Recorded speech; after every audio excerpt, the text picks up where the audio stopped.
news that came out yesterday was the fact that New York's highest court overturned Harvey Weinstein's 2020 conviction on felony sex crime charges. The court also ordered that a new trial take place.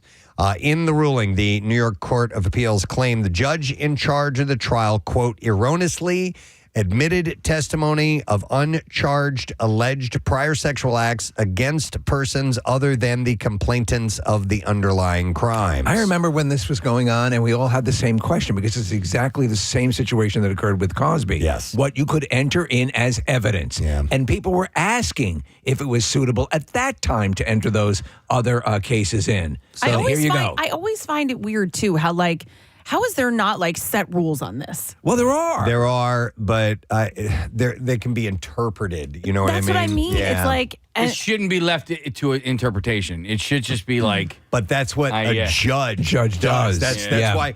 That's the burden that is given to them. We say, okay, you're smart enough, you get to make the call. So we screwed up. We trusted him. People would say, okay, so there's clearly a history, but there was these were cases that were not charged, that he was not found guilty of, that he was accused of, right? And that was introduced. Right. Had they have been, I don't know, perhaps this would not be happening right now if he had been convicted of all those charges. But then again, had he have been convicted, he would be in jail and wouldn't have had this go on. So there's going to be a new trial. Judge Denny Rivera shared during the ruling, defendant was convicted by a jury of various sexual crimes against 3 named complainants, and on appeal claims that he was judged not on the conduct for which he was indicted, but on irrelevant, prejudicial, and untested allegations of prior bad acts. I just want to thank the judge for doing it. Oh, my God. He is so And then the judge disgusting. Yeah. Wow. So disgusting. So he was arrested for rape in 2018 and found guilty of first-degree sexual assault and 3 years for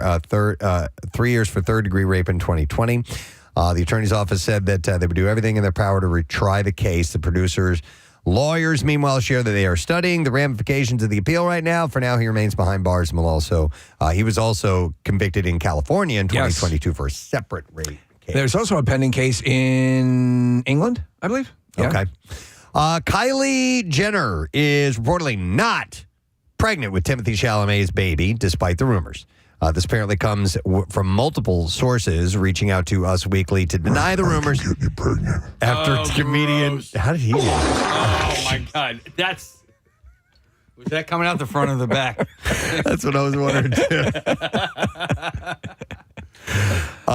To deny the rumors after comedian Daniel Tosh claimed the couple was expecting.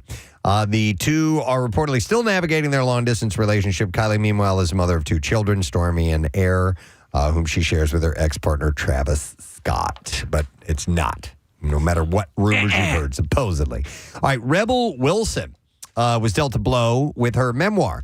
The portion of the book that includes the beef with Sacha Baron Cohen is being redacted by HarperCollins for the UK version. Reps for Cohen responded to the news with a statement that says, in part, says HarperCollins did not fact check this chapter in the book prior to its publication and took the sensible but terribly belated step of deleting Rebel Wilson's defamatory claims once presented with evidence that they were false. So that's what they're saying. Okay. Yeah. Interesting. What are the claims again? The same version will be in the U.S. I don't remember. We touched on them. Whatever it was something on a set of a movie that was sexually provocative that made her feel uncomfortable, but it was part of the role. I didn't quite understand it completely, Casey, but that's what it had to do with. Yep. So they're taking that out of the UK version of the book. So they have made a move.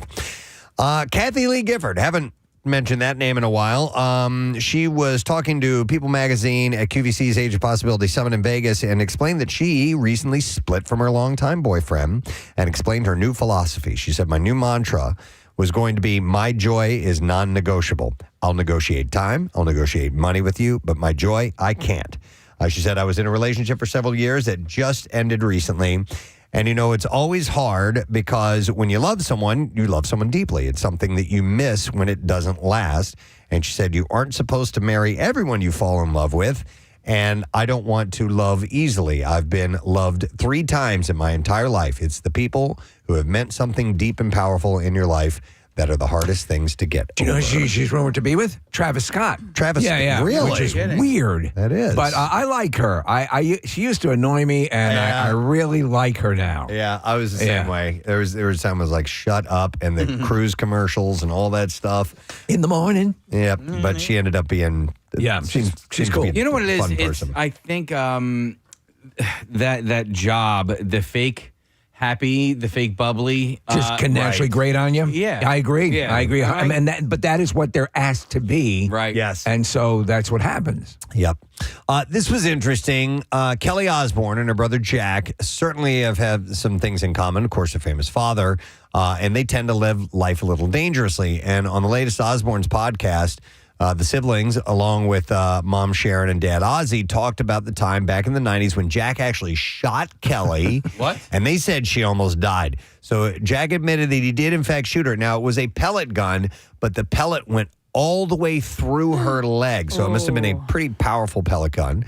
And ordinarily, this wouldn't be life-threatening. But as Kelly explained, she said the tiny hospital in the middle of nowhere, England in the 90s wasn't properly equipped to deal with the aftermath of the accident. She said their x-ray machine wasn't working, so they got this long Q-tip and wrapped it in gauze and dipped it in iodine and then poked it through the hole to make sure that there was no bits of bone. Jesus. And she said Jack went on to say that it was accidental and he was firing the gun and Kelly ran in front of him and that's how she got shot. So I'm wondering if it was like a CO2 pistol.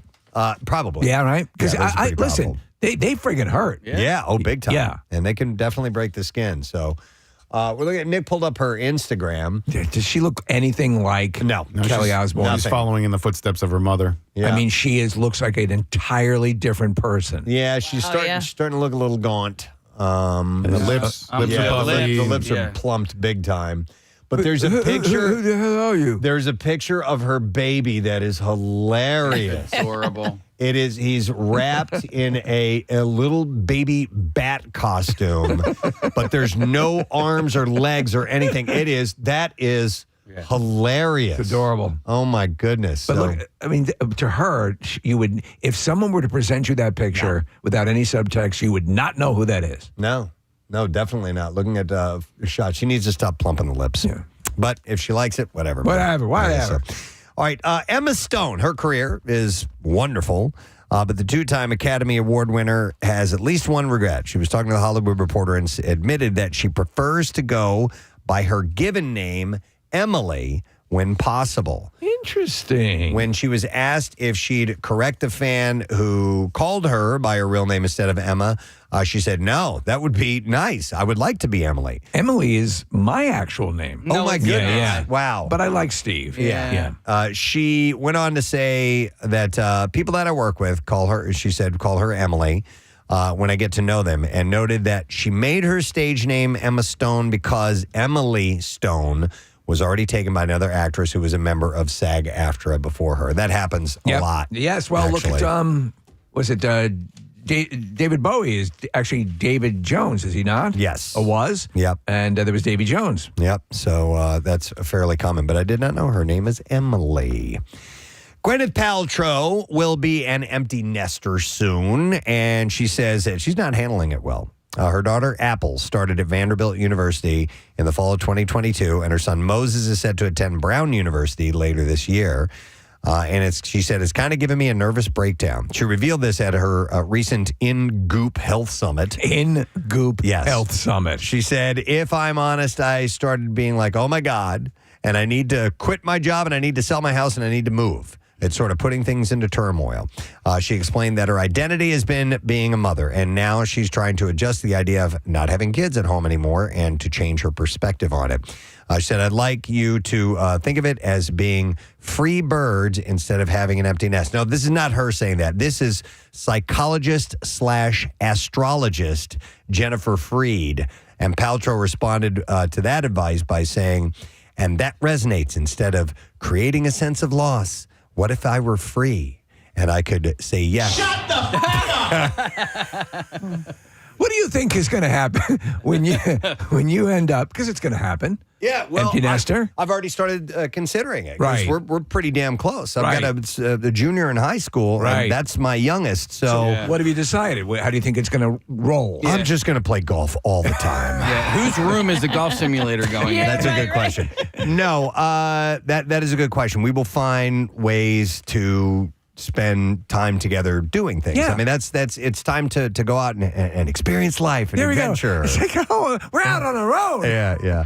I don't know, but like my friends, Will and Lori have done a great job. They stay very, very active. They get out. They go to local shows and restaurants and towns that they haven't been to yet and explore. And it's like, you got to take advantage of that Live your life if you can. Yeah. But it's tough. Change your phone number. Move. We got a real first taste of it with Carter going to Westchester, and I know it's only an hour away from us, but he's not at home anymore. Right, yeah. At all. It's pretty wild. Steve, you joke about that, but parents do that. I have a friend whose parents did it to her, and I have friends now who are doing it to their son. In that the second they graduated, they were gone out. They sold the house, they moved, and that was it. Like there was no. I could see that if you really want to make the change. So my friend said when she would come home from college, like there was no home to go to because they weren't even in this area. Like she ended up going to her boyfriend's house because her parents were gone. It's quite a No, I can see that. Bye. Sam. But I kind of felt bad for her. You can just see Bobby Pin spinning in there. I had one set of friends where the parents ended up getting divorced once they finally had the empty nesters, and I waited for the kids to get out of the school, and then That was my family. okay, and then another one where the dad came out of the closet once the kids were gone. Okay. I was like, all right, That's well, another one, yeah. Sometimes life changes are in order. Some people will hold on to whatever that big thing is that needs to be done, and they'll wait till the kids are gone, and then they pull the trigger. Man. Yeah, it's pretty wild. All right, a couple other entertainment things passed along. Anne Hathaway is giving a small update about the long-awaited Princess Diaries 3. It's been more than a year since it was announced that Disney was... That's her I laughing. forgot we had that. That Disney was going to be making the sequel.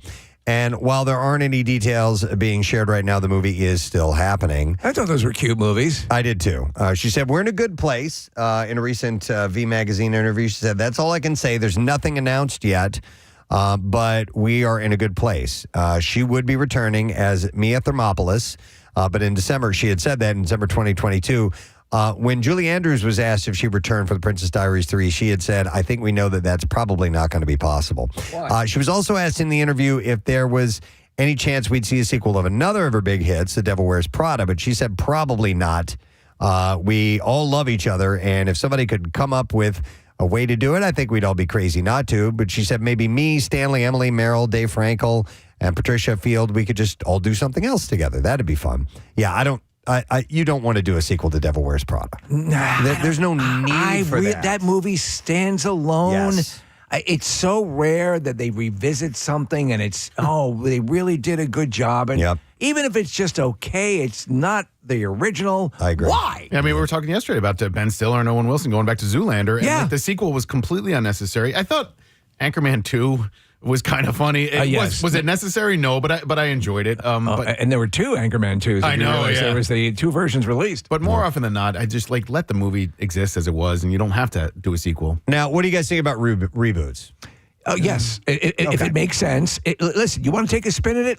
How many times, if you stop and think about the history of the Batman and the movies that have been redone, not technically reboots, just another cracks at it. But if you have something to offer, a new spin, why not? So with that, Jennifer Aniston is producing a reboot of 9 to 5. Just don't redo the song. The song is perfect. It doesn't need to be. The new version is being teased as a reimagining, and the plot details are being kept under wraps. By the way, our most recent guest, Mike Post, produced this song. And we talked to him about so much that I didn't have a chance to ask him if it was his idea to put the typewriter in this. I'm guessing it was. Yes. Yeah, the guy's a friggin' genius. Love that interview, by the way. And I believe the full thing is up, the video. Yeah, it's on our YouTube channel. Preston, so in this case, talk about the reboot, you have the movie and the classic song. Get Dolly, if you're going to do it, to do a new version of the song. She did Right. the new version of this song. She did? Yeah, Okay, cool. yeah. She did it with, wait, hold on. What she do, Beyonce? She did it with, I'm going to have to look. Huh? Did she do it with Miley? No, a guy. Hold Well, on. while you're looking that Yeah, up, go the ahead. original 9 to 5 starred Jane Fonda, Lily Tomlin, and of course Dolly Parton as 3 working women who work to get even with their sexist and hypocritical boss, played by the great Dabney Coleman. The movie inspired a sitcom and of the same name, and it didn't do that well, and a musical adaptation in 2009. So Diablo Cody is reportedly There you working go. on the latest turn on the upcoming movie. It's Pitbull. Pitbull. Pitbull. Okay. All right. Wow. Yeah. Dolly Parton and Pitbull. Okay. One of the great scenes in that movie, which is it cracks me up every time I see it, when the husband or the husband that Jane Fonda is estranged from comes to the house and goes upstairs and sees Dabney Coleman attached in like an S&M outfit to a garage door opener. Yep. and she goes, "Yes, I'm doing all sorts of things. I even do M&Ms." I do M&Ms. All right, so let's talk about movies that are opening this weekend.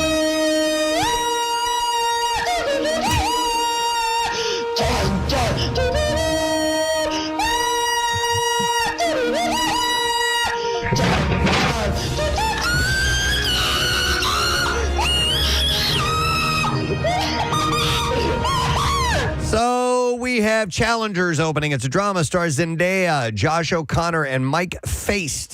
Tashi Duncan is a former tennis prodigy turned coach and a force of nature who makes no apologies for her game on and off the court. Married to a champion on a losing streak, Tashi's strategy for her husband's redemption takes a surprising turn when he must face off against a washed-up Patrick, his former best friend and Tashi's former boyfriend.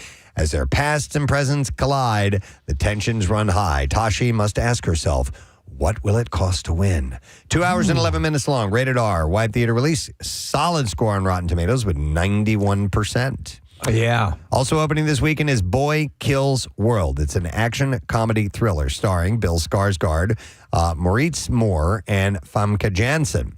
A tortured man named Boy vows revenge after his family is murdered by Hilda van der Kooi, the deranged matriarch of a corrupt post-apocalyptic dynasty that left the boy orphaned, deaf, and voiceless. Driven by his inner voice, one of which he co-opted from his favorite childhood video game, Boy trains with a mysterious shaman to become an instrument of death and revenge. Hour and 51 minutes long. It's rated R, and a wide theater release. Rotten Tomato score gives it a 63%. All right, we're ready for clips now. Season 10 of Penn and Teller Fool Us introduced a new host, Brooke Burke. And in this clip, Brooke talks about how this is different than any other show that she's worked on. Magicians trying to fool Penn and Teller, and then Penn and Teller trying to sort of decode the tricks. But what was really cool, it's such an honest show, they sort of speak in this code that made no sense to me, to be honest. A code that only magicians understand. So they didn't blow it for the audience. I want to see you naked. She's right. Fool Us airs tonight on the CW. Here's our next clip. Bon Jovi, the entire band, is finally telling their story in the new Hulu docuseries called Thank You, Good Night. And in this clip, John shares his reactions to seeing himself as a younger, eager musician. I was certainly single-mindedly focused. And I think a lot of that had to do with passion and desire, sure. But a lot of it had to do with being so young. I guess what differentiated me is I wasn't ever the best singer, the best guitar player, the best songwriter. But I tell you what I was the best at, hard work. Thank you, good night. The Bon Jovi story premieres today on Hulu. So the word is that people were saying this is going to be the thing that sort of builds bridges and gets everything back to the shape that they wanted to be in, with Richie Sambora back in the band. And apparently Richie Sambora is not that thrilled with the way it came out. So Oh, really? That is not verified by multiple sources, just one source. Interesting. So we'll see. Okay. All right, and that is that's our entertainment report for you this morning, folks. We have a bunch going on today. Dicky Barrett of Mighty Mighty Boss Tones, his band Defiance, playing at the TLA tonight, and he is going to stop by this morning. We're going to chat a little bit about that with them. We also have Scott Keenan stopping in to talk about the party coming up. You know about it. Our friends in the band Froggy have new music out, and those three are going to stop by today, so we'll say hello to them. It's Soft Pretzel Day, so we're going to have Super Pretzel stopping by.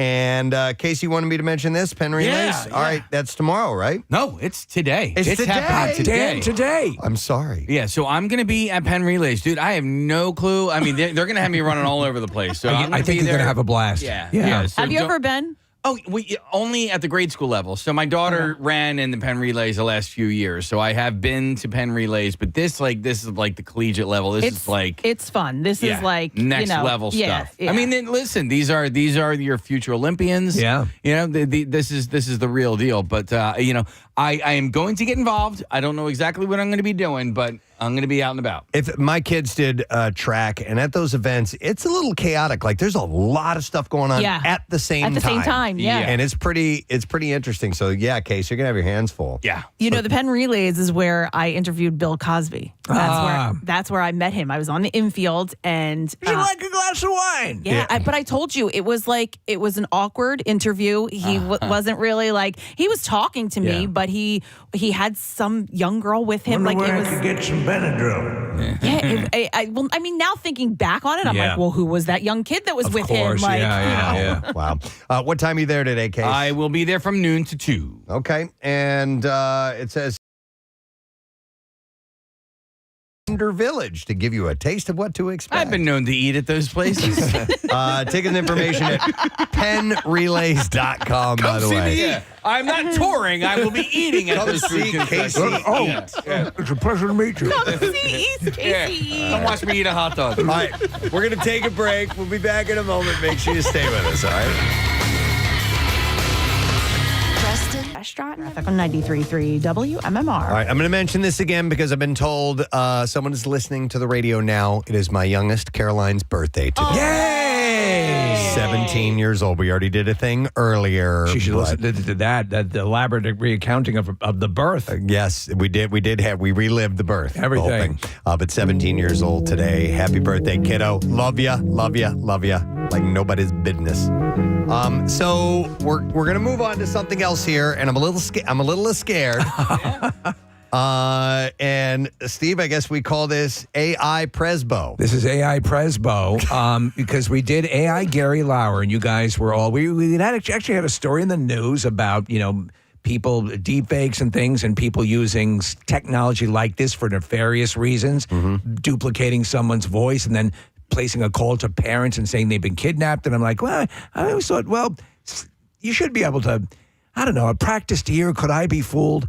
And I do know what to look for. I know the uncanny valley things. I know the tricks. And you were very correct in your assessment of the Gary thing. It's like really close. It's close, yeah. And so Casey said, well, what if it was a voice that we heard more consistently, one that we really knew? Yeah. So the difference with Gary is I employed about 2.5 minutes of audio. Marissa grabbed me about 6 minutes of audio for you. For me, okay. All right. So, and we can just roll through these, and these won't get the FBI investigating you, Preston. All right. But they are Prestonisms and Preston variations. I did a whole array of them. You guys give a listen and see what you think. All right? I'm curious what I will think of this. Yes, I've never heard anybody even try to do an impression of me, much less a reproduction of my voice. To be honest, as I was doing it, I was thinking to myself, I don't know. I'd have to. I'm going to try me just to see what it feels like because it's your voice. Yeah. All right. So. Okay, let's try that. And these are things you wrote for me to say? Yeah. Okay, all right, let's see what we get here. Hang on. This is Preston's handyman tip of the day. Just pick up the phone and call my wife.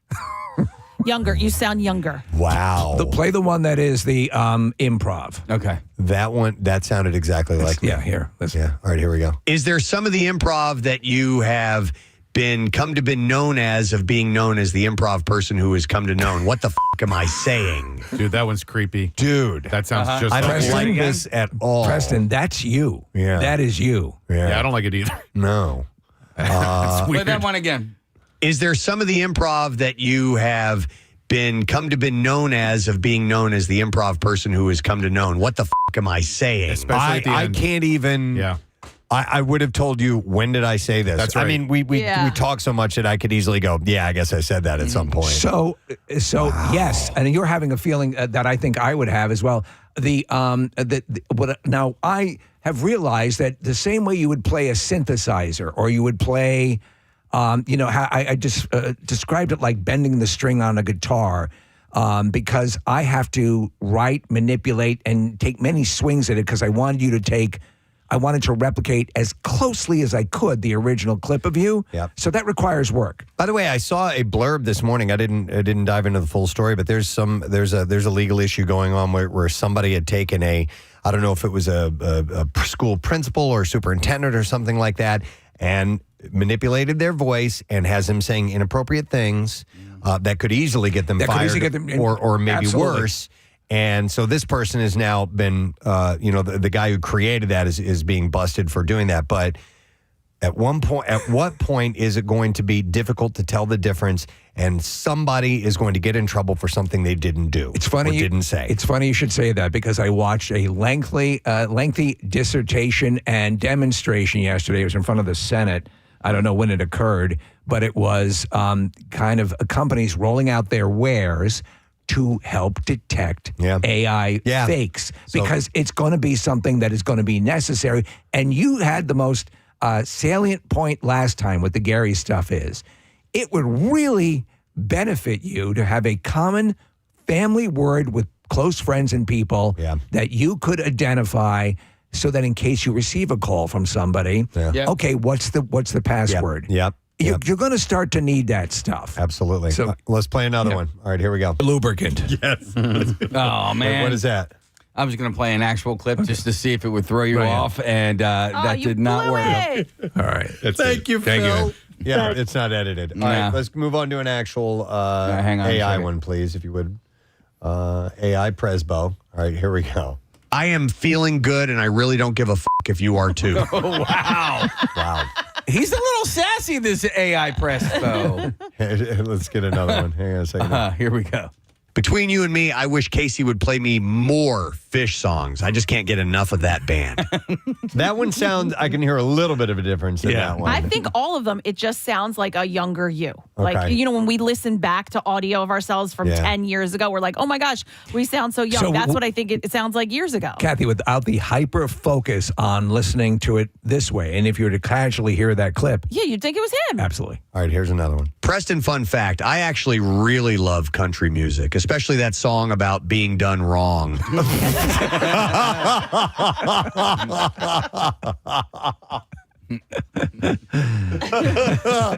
All right, another one. This is a Preston dating tip. If you date a girl whose private parts smell like burnt rubber, then that is one vagina you will quickly tire of. Hey! Tire.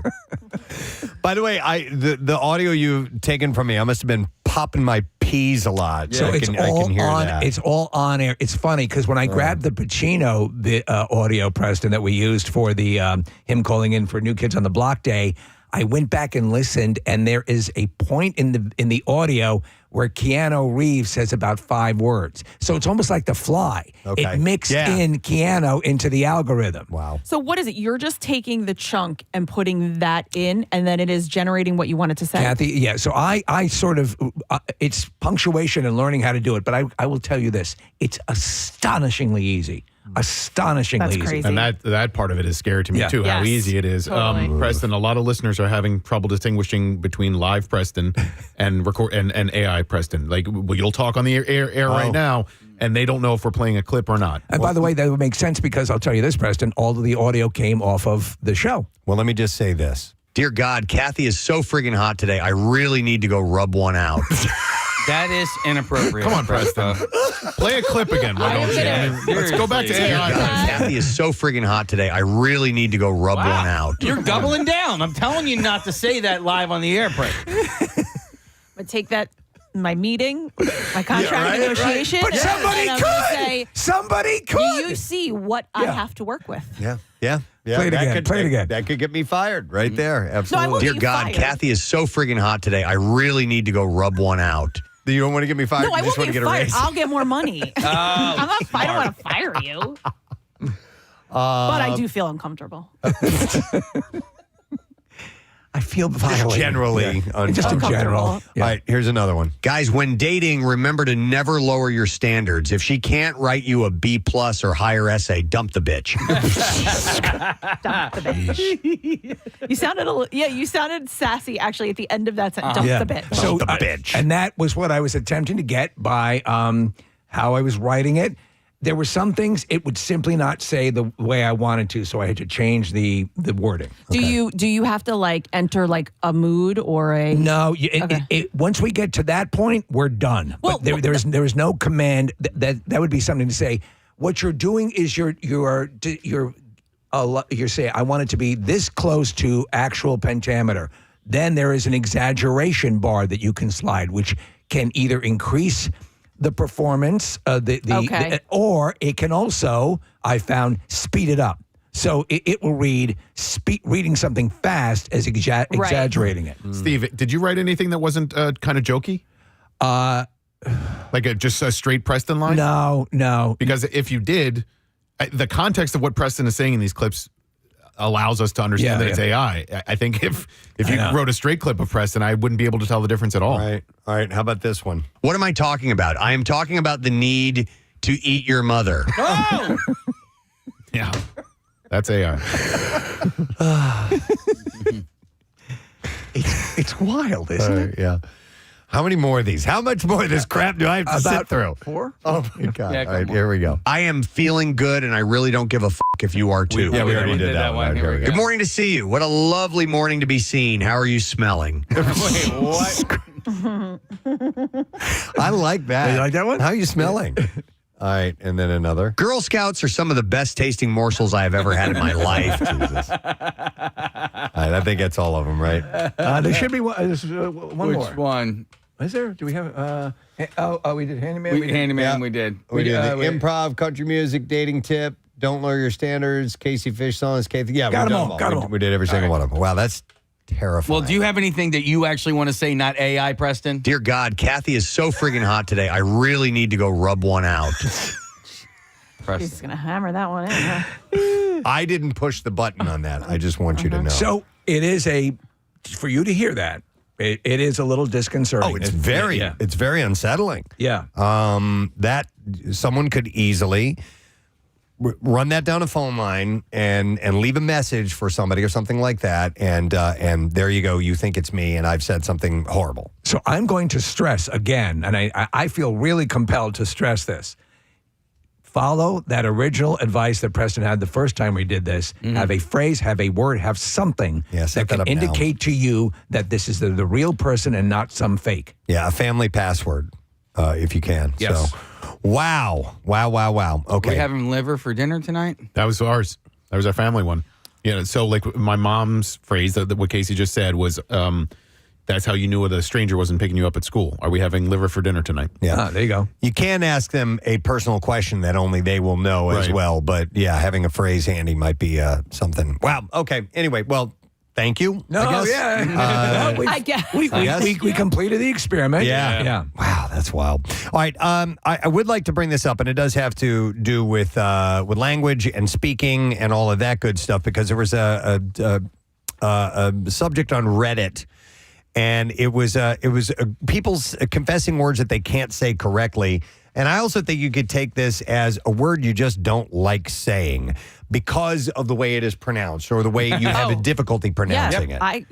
So I'll give you some examples. We encounter this all the time in copy where we don't like the word or the juxtaposition of words. Yeah, I'll give you one all the time. that is difficult for me, and I've told you guys before, I do Dell Auto Group. I do the live commercials. And if I have to say Dell Toyota several times in a row, it's harder. By the time I get to that third or fourth Toyota, right? The shape of my mouth and the Toyota, I have a hard time on that last Toyota. And I have to overpronounce it, Dell Toyota. Right. To get it out properly. So here's some ones that people had mentioned, and feel free to share yours if you want to. This person says rural. Oh my God, rural. dude! That was, I have two words in my mind. 2 words in my mind. That was the second word. Really? I swear to God. Is it hard for you to say? Rural. And you know what? Like the boy name, Rory, I love it, but I have such a hard time saying Rory. There was a joke on 30 Rock, and it was one of the characters was doing a play that was called The Rural Juror. And nobody could say rural juror. Okay, mine is, and I can't even say it. WITHDRAWAL. Oh, withdrawal. Withdrawal. Okay. Withdrawal. Or Withdrawal. Withdrawal. I can't say manipulative. You just did. Well, you had to concentrate. Here's what I had to do, Casey. I had to look at the sky and not think about anything else and focus very hard on saying that word, and Now, I'll never be able to do it again. Going back to withdrawal, do some people say it without the L at the end? Withdraw? Well, withdraw, but there is a word. Withdraw, and there is withdrawal. Withdraw. Like, I can't go on. Withdraw is it. Okay. And manipulative. That always trips me up. That's a tough one. Yeah. Yeah. The last part of that is hard to squeeze in. I'm so adverse to saying the words that I have an inherent trouble saying that I can't remember which ones I have difficulty saying because I've tried to wipe them out of my vocabulary. Maybe there will be a few that pop up on this list. So Worcestershire is one that people don't like. And that one I have no problem with. My family used to call it Worcestershire.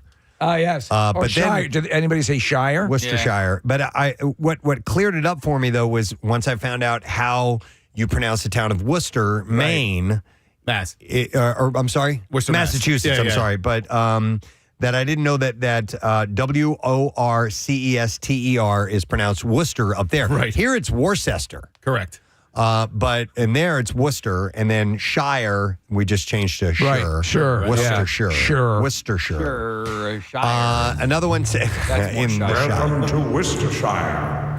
Another one on this list is anesthetist. Anesthetist. Yeah, that was one of my vocabulary words in broadcasting. Yeah, try saying nurse anesthetist. And the first time I read it, I had said anesthetist. And the guy that critiqued me was like, what in the hell are you reading? I'd never heard the word before. What did you say, Case? Nurse anesthetist. Anesthetist. Yeah. My buddy John is a nurse anesthetist. I used to have a hard time with aesthetic. Right, but I had to say it in. Remember Dr. Genter's? Yes. Commercials. I did endorsements for him for years, and I said it so many times that now it's like just rolls off the tongue. Yep. Marissa? All right, I have a quick question for you guys. So people are calling in with the words that they can't pronounce. Do you want me to write the word on the screen, or do you want them to say it and you have to guess what it is? Let them say it. Yeah. Okay. Yeah. Just put them up. I want him to say the words, and you guys have to guess what it was. Because it's a hilarious moment. Here's one somebody stated and says that they have a hard time with is regularly. Regularly. It says That's a tough one. It comes out like marbles are in my mouth. Well, it's like rural. It has the same sort of Lots of R's and L's. Yeah, you kind of have to say it with a tempo. Yeah. Regularly. Right. Exactly. Instead of regularly. There are words that just Regularly. mandate. Yeah, over articulation. Okay, so Paul, Marissa wants me to go to him. Hey, Paul, good morning. Good welcome. Good. All right, what word do you hate saying? When you have to recreate something, dramatization. Dramatization. Yes. Oh, wow. It just never comes out right. No, that's a stupid word. Dramatization. Dramatization. Yeah. All right. Thank you, Paul. My buddy Kernsey says curriculum. How are you guys curriculum. with that? Curriculum? Yeah. I'm okay with that one. But he has a hard time with it? Yeah, and he's a teacher, so I guess that's a pretty tough one. Maybe it's curriculum. Yeah. Hey, so Curriculum. did you ever figure out, because you said a few days ago there was a new one that Jackie had said to you, and you was making you laugh. Because Jackie, I love him to death, but he butchers words all the time. And it was a name. It was he couldn't say Mahomes, and I wish I can remember how he said it because it's only Jackie. I love him so much. But iron. I mean, that's how he says it. Iron. He won't cave to iron. No. Iron. Mm-hmm. Another one says prescription. Prescription, yeah. They said, this person that posted this said, I always say prescription instead of prescription. I know some people interchange prescription and subscription. Yeah. Do you guys mispronounce anything on purpose because you don't like the way you sound when you pronounce it properly? Give us an example. Like, I don't know, like library. Oh, okay. No. You know, or, axe. Valentine. It's not because I mispronounce it. I'm going to ask you something. I do it for comedic. Yeah, you do it for fun. Yeah. The other word I don't like saying is croissant. I don't want to say it with an accent, and I just don't know the proper American way to say it. You don't want to say croissant. Yeah. Yeah, you can It say, needs a little. instead of croissant, you can say crescent, but don't say crescent. Right. You know what I mean? Yeah. I think you can get away with croissant. You can say, now I've heard people say, I think Pillsbury has, the Pillsbury Doughboy, crescent roll. They have crescent Yes. roll, but those are because it's a crescent. Nick, you're the only one here that speaks French or took French. Is it like Q-U? Croissant. Yeah, you gotta kind of say like croissant. You swallow the R a little bit. Croissant. Okay. Yeah. Then here's another one that sounds. Every time you say anything that has a distinct French pronunciation, it sounds kind of arrogant and elitist. Yeah. But if you say like a Sauvignon Blanc, you're supposed to not say. You have to leave the C off of Blanc, and it's just. Go ahead, but there were. Go ahead. It's fine. No, there was just a word, Nick, pertaining to that. I didn't want to lose the thought. We just talked about it, and the word actually now is pronounced more correctly with the French exact pronunciation because it originally was perceived as being pompous to say it that way, but now it is now the accepted way, and we just talked about it. I'm forgetting what French word it is. Was it Sauvignon? No. And by the way, is that how you say it? Sauvignon Blanc. Sauvignon Blanc, because there's Cabernet Sauvignon. That's as correct. well. Yeah. But I say Cabernet Sauvignon. Yeah, it's not. It's not exactly. How do you say wild turkey? Like that? Okay. I was recently with somebody who was doing this. Except they were going Pinot Grigio, and I was Pinot like, Grigio. "We're in America. You can just say Pinot Grigio. It's okay." Can I have some of that Pinot Grigio? I roll the R's every now and then just for fun because I kind of like it. My son rolls R's when a word doesn't even have an R in it. He's Just so for fun? Yes. Yeah. He is so freaky. Like what? Dude, I don't even it doesn't even have an R in it. Like I can't. He rolls R's all sneakers? the time. Yeah. He just cracks me up. No, sneakers has Has R's. an R, It yeah. does have an R. Yeah. But if you were to say like a television, I'm looking at a television. Television. That makes no sense. Okay. Yeah. I will go to Brian. Hi there, Brian. Good morning.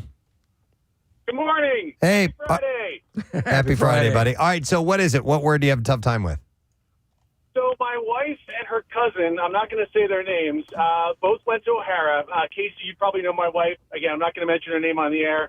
And they grew up in Delco, and they can't say, Casey, what would you call a selection of beers or a selection of sodas? I know you don't drink beer, but But I can see the word, so it's variety.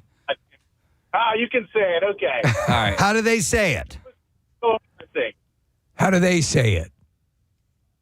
They can't say it. They probably try a version of it, though, right, Brian? Yeah, it's a weird. Is it like Verity Pack? Variety? Yeah, they just end up saying a selection of beer. All right, so they wow. won't even do it. All right, thank you, Brian. Appreciate it. So maybe Verity, I don't know. Variety? Like, okay. Yeah, Steve, the word you were thinking of, that the French word that's evolved is niche. Niche. Yeah, That's some it, people yes. were saying they were saying niche. Yep. But now it's gone back to the actual pronunciation, which is niche. There's some words, like I can say the word judicate, Yes. but when I see it written, How's it written? it's not how it's Yeah. it's not spelled that way. Come on. Or educator. I can't. Educator. Adjudiciator or something like that is when it comes I'm out of an my educator. mouth. Here are a few others on this list. Sentient. Yes. I use that quite a lot, that word. Sentient. Sentient. It says, I'm lost. Help me. Salve is another one. Yeah, the L. Yeah. Salve. Is that how that's spelled? Salve. Here's one. I knew a guy who could not say this. Jewelry. Jewelry. There was, and he was in radio, and he did a commercial for Lee's Pawn and Jewelry. Jewelry. Yeah. So Jewelry. jewelry. A lot of people say that. Yeah. Yeah. Remember, I did a commercial for the Pennsylvania Lottery Commission or whatever it was, and the guy that I was doing the commercial with kept saying Pennsylvania, and they were like, "Okay, sir," and it took so long that they recorded my stuff, and they were like, "Okay, you can go," because they had to stay with him he was hired. It was like a one-day, recording session, and he just kept going Pennsylvania. Okay. There was a long time commercial ran for University of the Arts. Yep. And a guy could not say, Casey, Photographers. Photographers. Photographers. He was from New York. So jury is a word and jewelry is a word. They're two distinct meanings, though. Really? Yeah. Okay. Yeah, jury. Oh. Well, but jewelry. Yeah. Is how this guy would say instead of jewelry. Jewelry. Jewelry. You have one on the list there. There was a guy, HBO does Hard Knocks every year, and there was a dude, a defensive lineman for the Jets, who couldn't say charcuterie board. He said, I want a charcuterie board. Charcuterie board. Here's a few others on it. Now, a lot of people say this incorrectly. Nuclear. Yeah. Yes. In fact, the Homer one, it's pronounced nuclear. Bush, W. Yeah. Would famous. say nuclear. Yes, he would. And it's nuclear, but for whatever reason, he was probably told it many times, but that's how he says nuclear. But it's nuclear. Rivalry is another one on this list. Yeah. Again, L's and R's in juxtaposition makes it difficult. Yeah, and here's one that has an L thing in it, and I had a hard time with this. Marlboro. Yeah. Marlboro. I'd leave out the L altogether. Yeah. Marlboro. Yeah. Marlboro Lights. Do you overpronounce Wednesday? No. Yeah, I know some people who do. Wednesday? Or, yeah, like kind of get close to that. You know where else that happens sometimes, Steve, is February. Yeah. February, yeah. And both of those, when I'm writing them in my mind, I say it like that. So that you spell it right. So you spell it right, yep. All right, also on this list, familiarity. Yeah. I could see that one. The L's again. I think L's. I would leave out the arity part and just familiar. Familiarize. All right, a few more calls. Then we got to take a break because it's already 7:45 and we got to get ready for Good Money It. We're going to go to Tom. Hey, Tom, good morning. Good morning. How you guys doing? Good, buddy. What word do you hate saying or can't say? You already said it's jewelry. Jewelry. So there is jewelry, and jewelry pertains to anything Jewish. Like they say Soviet jewelry. And then there's jury. So they all kind of sit in that cluster. I know a lot of people have a hard time with that word. And Tom, I'm a Delconian through and through, so I say a lot of words wrong. That makes sense. That's right. Delconian. I love It's actually it. Thank you, correct, Tom. Wiley. And I love Delconian. I've never heard that. No. You never heard Delconian? You've never heard Delconian? I don't know. Maybe I have. No. That's great. All right. Love it. Thanks, Tom. I'm the CPR guy. I'm still waiting to get in there and teach you guys. Yeah. There we go. Thanks for the offer, bud. All right. We got to go to some other calls here. I'm going to go to Sarah. Hi, Sarah. Good morning. Hey, bitches. Hey, what? What's up, Sarah? How about important? Important. In Philly, we say important. And then on NPR, the interviewer says important. Important. Wow, well, that's the wrong way to say it. Yeah. Stop listening to NPR. Yeah. Steam comes out of my ears when I hear important. Important. Thank you, by the way. Something that bothers me with pronunciations, and it's regional around here, but somebody who might say important. Yes. For some reason, that T gets extracted. Like or like Scranton. Scranton. Yeah, there are some people that skip over that, and it's just a regional thing. Yeah. You know? The capital of New Jersey. Trenton. Yeah, totally. We'll go next to Michelle. Hi there, Michelle. Hi. Hey, what's up, Michelle? What word is it that you don't like to say or can't say? Specific. Like, specifically, what are you talking about? She's having such a hard time. Do it again. Do it again. Specific. Yes. Specific. I'm trying to be as specific as I can. I love this. So just if you start out by just thinking specific. Specific. That's a song. Specific. Specific. I love it. All right. Good luck to you, Michelle. Appreciate it. Thank you. Yeah. That's great. Can we get Jackie Bam? I need to hear him say Patrick, his last name, because I just can't remember. I want to hear it so bad. He just texted me not that long ago, so he's still awake. Here's one. I wonder if Jackie does this. Here's a text that says, my husband pronounces the W in the word sword, and it makes me numb. Sword. Yeah. That sounds like something Jackie would say. What do we always say? Sword. We over accentuated sword. Jokingly, if we were in a normal conversation, saying it wouldn't be that. Skewers, yeah. So you guys love Corporalise tomato pie, Yes. and Corporalise has been a friend of our show for a long time. They have a commercial where they speak of, and there is a word that doesn't even exist. And What is it? So I think because they talk about kinder, gentler times, but they say kindler, gentler times. Are you serious? Kindler, gentler I want to hear this. They say kindler, gentler Is it a times. mistake? I don't know, but I don't think kindler is a word. It's not. Not to the best of my knowledge. I like it, though. But I've heard Is it a TV commercial? It's a radio commercial. I've heard it on these airwaves. Yes. I bet you it was a flub, and they nobody did anything about it. It's been going on forever and ever and ever. Like, kindler, gentler times. All right, we could go on and on with this conversation, but we have to take a break because we have Good Money It coming up. We also have a guest who's going to be joining us for the Bizarre File segment. So we will take a break, but thank you for your calls. We do appreciate it. And, just avoid those words that you can't say. We'll be back in just a moment. Stay close because $1,000 is up for grabs when we return. 3, shut up. That means we have to do this right now. 93.3 WMMR Philadelphia. It's time for a Good Money It keyword. That word is clarity. I'm going to spell it for you. C-L-A-R-I-T-Y. Clarity. C-L-A-R-I-T-Y. You have until 15 minutes after the hour to enter that. 3 ways for you to do it. WMMR.com, the MMR app, or you can text it to our special contest short code number 45911. One random entry wins $1,000 in our company-wide contest. Each winner will get a call from Beasley. Make sure you answer your phone. Contest rules are available at WMMR.com, and it is sponsored by McLaughlin Plumbing, Heating, and Cooling. So the word again is clarity, C-L-A-R-I-T-Y. Enter that right now. We got to get a look at traffic, so let's go for that, Kathy.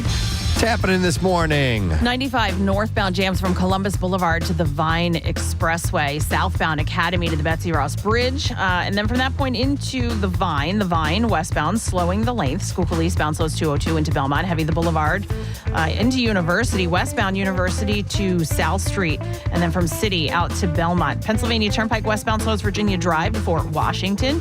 On Route 1 out in Upper Providence. Southbound at State Road. We've got an accident there. You're jammed back to the Blue Route.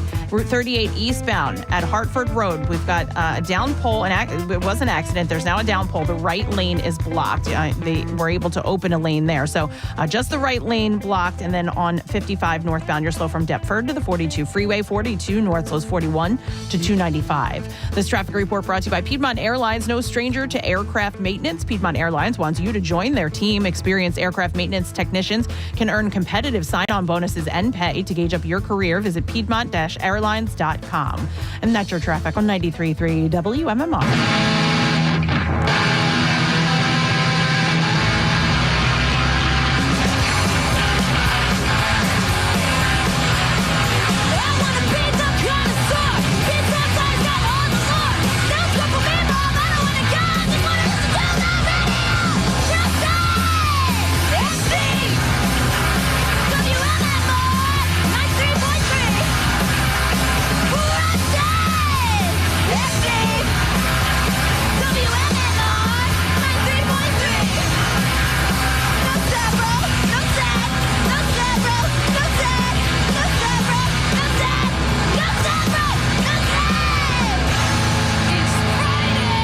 Yes, it is. And that band right there, Froggy, will be in our studio later on this morning. They got new music out. But let's do this for now.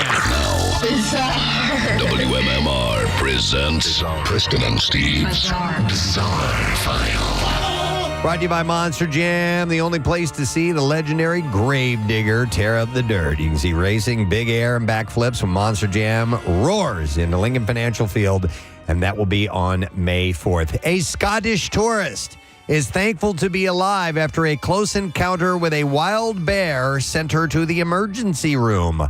Moira Gallagher, who is 72, had been vacationing in Romania with her friend Charmaine Widowson when the women decided to go for a drive through the Carpathian Mountains. And Is that a freaking bear? during the outing, the women came across a couple of brown bears and did their best to get a photo with the wildlife. This is going to be good. Gallagher said in a video, what happened was the bear came up to the window at my friend's side.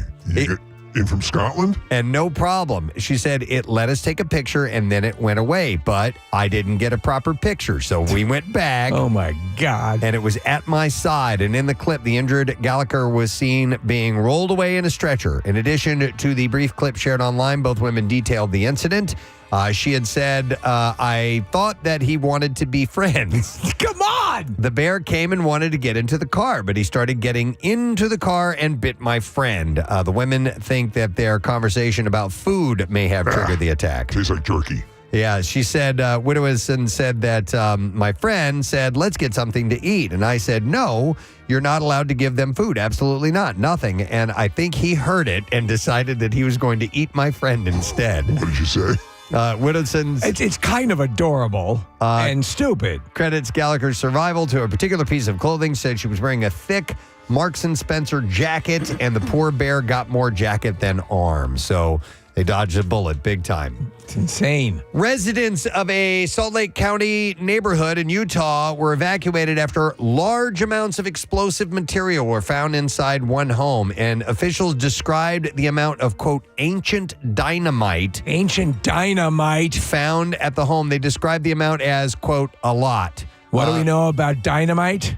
It sweats nitroglycerin. And it's very volatile over time. So Captain Tony Barker said the dynamite had been in the family's possession for generations and generations. That's Grandpa's dynamite. Yeah, to say that he's a collector of fine explosives would be an understatement. Maybe they should collect Hummels. According to the sheriff, a resident called a friend over for advice on how to remove the explosives. And bring a lit torch. Hazardous materials teams and bomb squad members responded to the scene along with people from the Utah Department of Health, the EPA, the Salt Lake Valley Emergency Communication Center, the UFA, the United Police Department of Greater Salt Lake, and Holiday City. Yes, who do I talk to about disposing of huge amounts of old dynamite? So there did not appear to be any malicious intent with the explosives. The bomb squad expected to conduct a controlled detonation to dispose of the dynamite. The sheriff said that the blast would be contained to the home, and no neighbors' homes were expected to be impacted. Sure. He did not say the same for the homeowner's residence. He said, and I quote, the house will be uninhabitable at the end of this event. They're going to blow up the house. Yeah. I mean, there's like nothing they can do. Don't they have a whale? It's so old and volatile that they're not even going to try to move it, and they're going to blow it up. So, officials did not say exactly how And they were old living there. or how much of the explosives material was found. Yeah, exactly. In case you were wondering, it's not just the ladies who are making bank on OnlyFans. Recently, and On the Street, What Do You Do and How Much Do You Make interview ended up boosting searches for a male OnlyFans creator who is known as Girthmaster. Well, all right. We don't need to learn what that's about. Who says he's pulling in between $40,000 and $80,000 monthly from his content. Please check out my OnlyFans, where I'm known as Girthmaster. To make that income, he claims he puts in about 60 to 80 hours a week between shooting his junk, getting the lighting right, and doing the marketing needed to make him a success. So, Kathy, look at the picture of the dude. And look at his jeans. Yep. So, but that's how much he works, 60 to 80 hours a week. It's We a told lot. you these content providers sometimes don't have much of a life because they're working on it constantly. Now, you can certainly make a great living with your girth. As well. All right, and then one last story. A woman from Clark County, Washington, has filed a $3.6 million lawsuit against the city of Portland and the state of Oregon, claiming she suffered a traumatic brain injury and other injuries while driving over a pothole on a Portland highway in 2022. So one of those cavernous potholes? I guess so. So Jillian Conroy claims government agencies knew about or should have known about the hazardous road condition but failed to monitor, mark, or repair it before someone got hurt. The lawsuit states Conroy was driving the speed limit and wearing her seatbelt when she hit the pothole, estimated to be about 6 inches deep, which caused her head to strike the ceiling of her car, leading to a concussion, traumatic brain injury, tinnitus, torn rotator cuff, and other injuries. She also says that these issues forced her to rack up $66,000 in medical bills. So far, with potentially $100,000 more in costs, as well as at $2 million in lost future earnings and $1.5 million for pain and suffering. You ever hit one of those heavy potholes that just racks you? Yeah, absolutely. Representatives of the city, county, and state declined to comment on the pending litigation, while the city has set up a pothole reporting system now. I have low-profile tires on the cars right now, so I've got to be really careful. Yeah. Because it blew out the tire. And that is what I have in the Bizarre File for you. I want to mention this real quick before we welcome our next guest. Today is National Soft Pretzel Day. Yes. And we'd like you to celebrate with Soft Pretzel, Super Pretzel. They brought by a bunch of yummies for us today.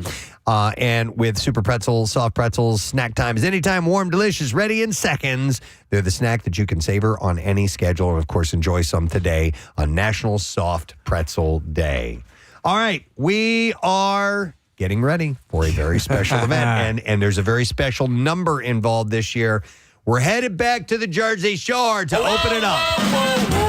Yes, friends, it is Eggs with Peg, the official opening of the Jersey Shore at Keenan's Irish Pub in North Wildwood, and it's the 25th anniversary. 25th anniversary. We want to welcome our good friend, Scott Keenan.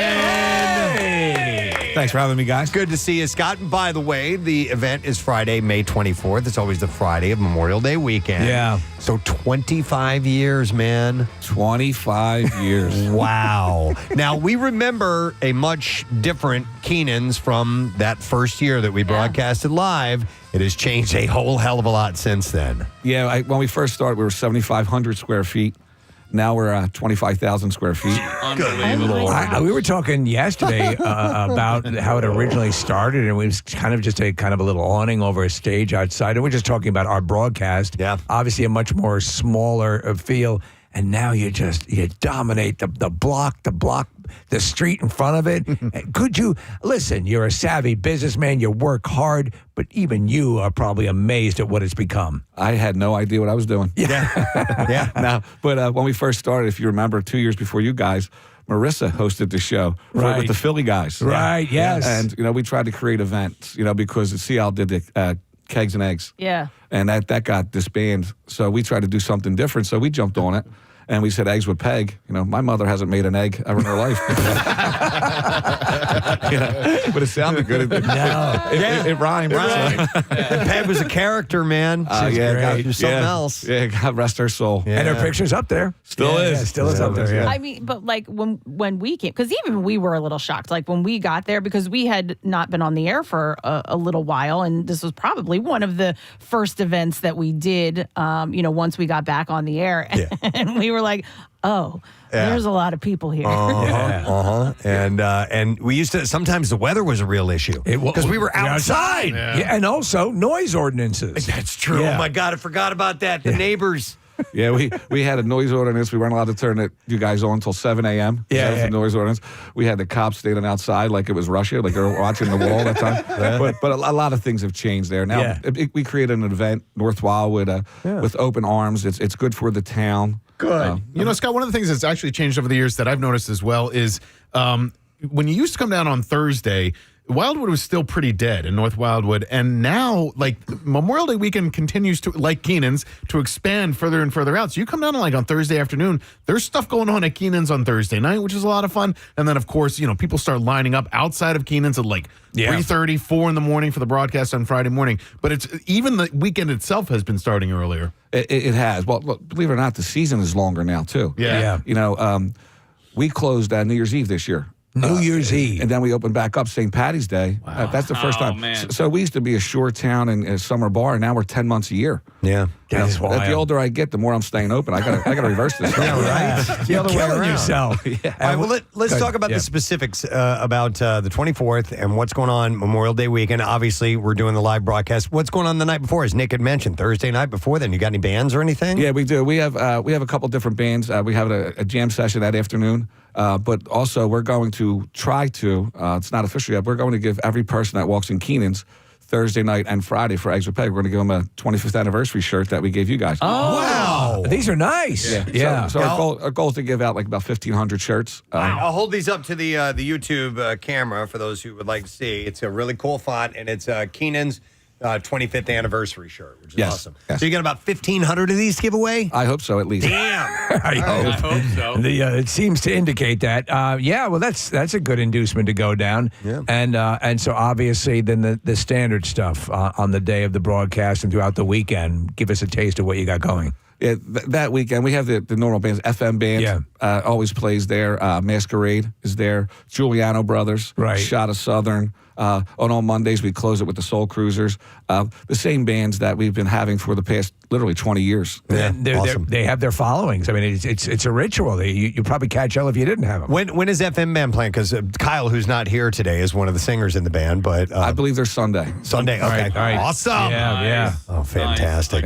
wait. So all that's going on, obviously, and then our live broadcast is taking place in a minute here. You know what? I'm going to do this now. Do it. We have a Keenan's Cut the Line table. We have passes and a table that you get to have. So people come in and they jockey for position. Yeah, it's a battle. And so if you would like to get this is for you and 3 guests at our Memorial Day weekend kickoff broadcast, and you will get a bucket of Coors Light for your table and a case of Coors Light for your beach house as well. So we'll take caller number 25. Yes. 215-263 WMMR. Coors Light Choose Chill. They're our sponsor for this event as well. And we'll bring tons of stuff to give away, and we'll fire up contests. We're already starting to get chatting about that stuff. And we will say as a little tease that the 25th anniversary concept is not lost on our selection of what we're going to be doing that day. Yeah, so we're looking forward to it, obviously.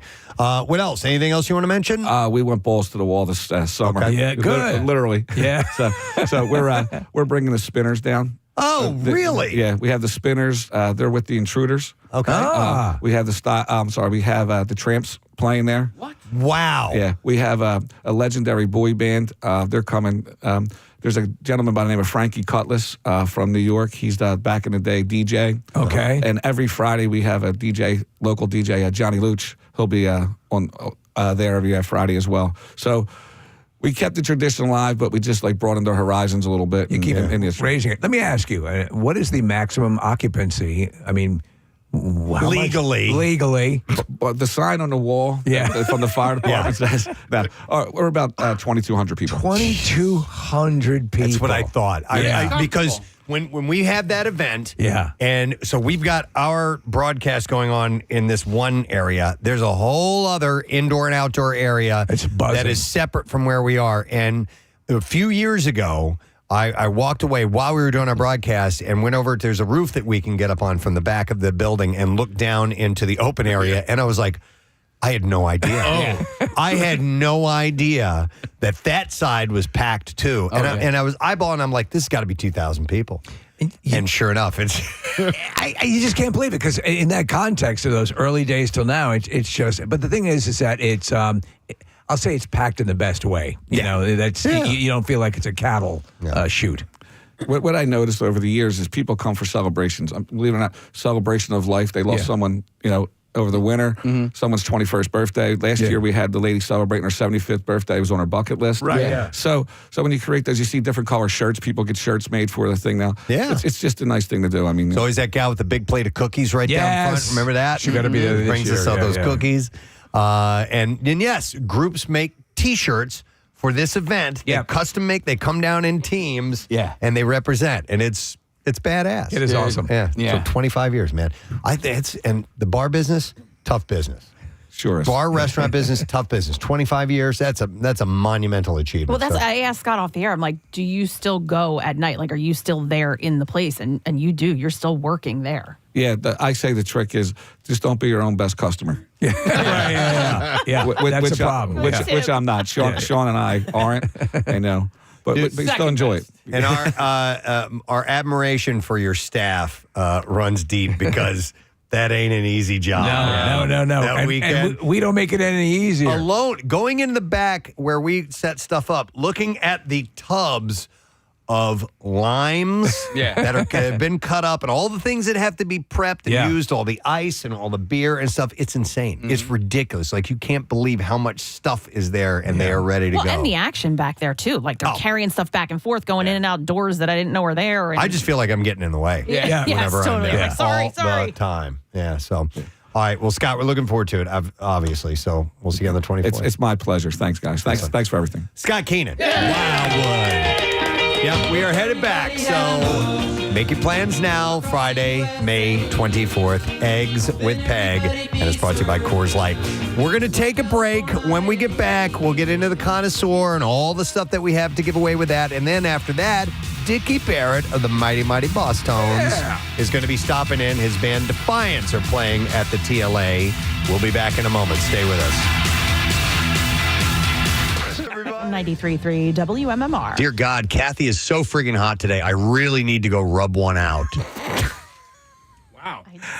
That's not me saying AI, that. yeah. That was actually Steve did an AI recreation of my voice, and of course he wrote the script for it, and that's what it said. That's actually not me speaking. What did it say again? So bizarre. It said, "Dear God, Kathy is so friggin' hot today. I really need to go rub one out." You can't. It's weird. This will be a tricky one as to who gets me more money. You because you said it, or Steve because he I made wrote the it. audio. Yeah, Steve made it. I didn't say anything. It's weird. All right.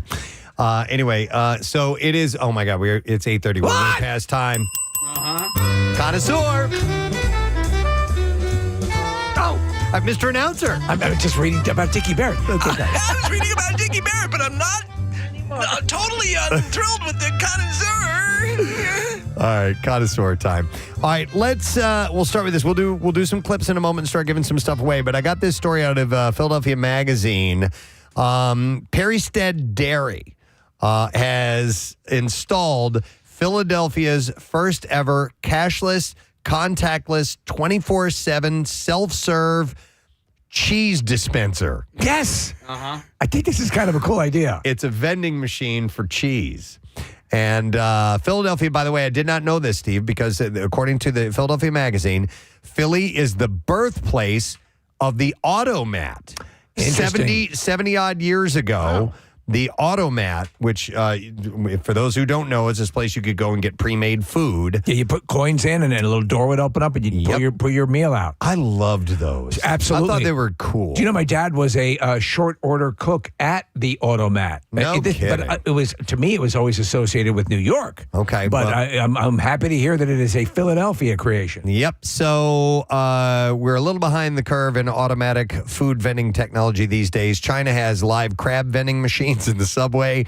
Rome has pizza vending machines that actually knead their own dough and bake the pie while you wait. There's a champagne vending machine in London. There you go, okay. And ones that dispense veal croquets in Amsterdam. But in Russia, they've got a French fry vending machine that deliver the goods hot and salty in 90 seconds. Germany, they have machines that will sell you everything from potatoes and sausages to fresh eggs, farm produce, and stew. But Perry Stead, they've been stocking their box with award-winning cheeses like the cave-aged cow's milk intergalactic, which placed second in the world at the 2023 World Cheese Awards. Also, Tree Hug, which is their bronze medalist spruce-strapped soft cheese, and their straw-aged spring cheese Field Day, all of which are made just steps away in the shop. If you were to stick a particular food in one of these kind of vending machines, what would you put? Wow. Oh. I like the idea of cheese. Cheese is a good machine, yeah. I like that. I don't know. Cake, pie. What's that? Pies. Cake and pie. Cake and pie. Okay, Yeah. desserts. Yeah. That'd be good. So the cheese isn't the only thing that's going to be in their machine. They have an ever-changing assortment of hand-selected crisps, crackers, jams, chutney, charcuterie, and even stylish serving essentials, they have said. I like crisps. So that is, I think that's a step forward. So you'll be able to stop by and use the vending machine for cheese. I rarely buy anything from a vending machine. Like even if I'm like thirsty, I need something to drink, I almost pass it as if like, oh, that probably doesn't work. Oh, right. I know what you're saying. And I have to find somewhere else. It's funny you should. The drink is probably the only time I ever go to a vending machine. Yeah. That's it. Yeah. I don't. I have used ours here, like when I've been absolutely famished and the restaurant was closed downstairs. Right. And there's a handful of things that aren't really bad for you that are in this vending machine. They used to have the blueberry fig bars in there. Yeah. And they're gone. Are they gone? Yeah, I didn't see them. Oh. Yeah. By the way, do we know how our vending machine friend is doing? Because he was not here last time it got filled. It was someone else, and I meant to ask him. Yeah. But we were coming back on the air, and I rushed past him, and when we went to break, he was gone. Yeah, that's Bill. We haven't seen him in a while, and he was checking in with us because he was having some health issues. So maybe we'll hear from him. Okay. Nonetheless, though, stop by Perrystead Dairy, and you will be able to grab yourself some cheese. On the go. All right, let's play our first clip today and see if we can identify what food clip, what movie. I got you, bro. Here's what we're going to do. We're not going to do an AI. Is this food clip from? Here we go. I'm just going to play the goddamn clip. Here we go. Don't move, man. Yeah, I've been looking for your sweet and sour chicken ass. All right. 215-263-WMMR. What movie? All right, next order up. We'll move on to this. So, behold the item called the crookie. Which is a croissant stuffed with and covered in cookie dough.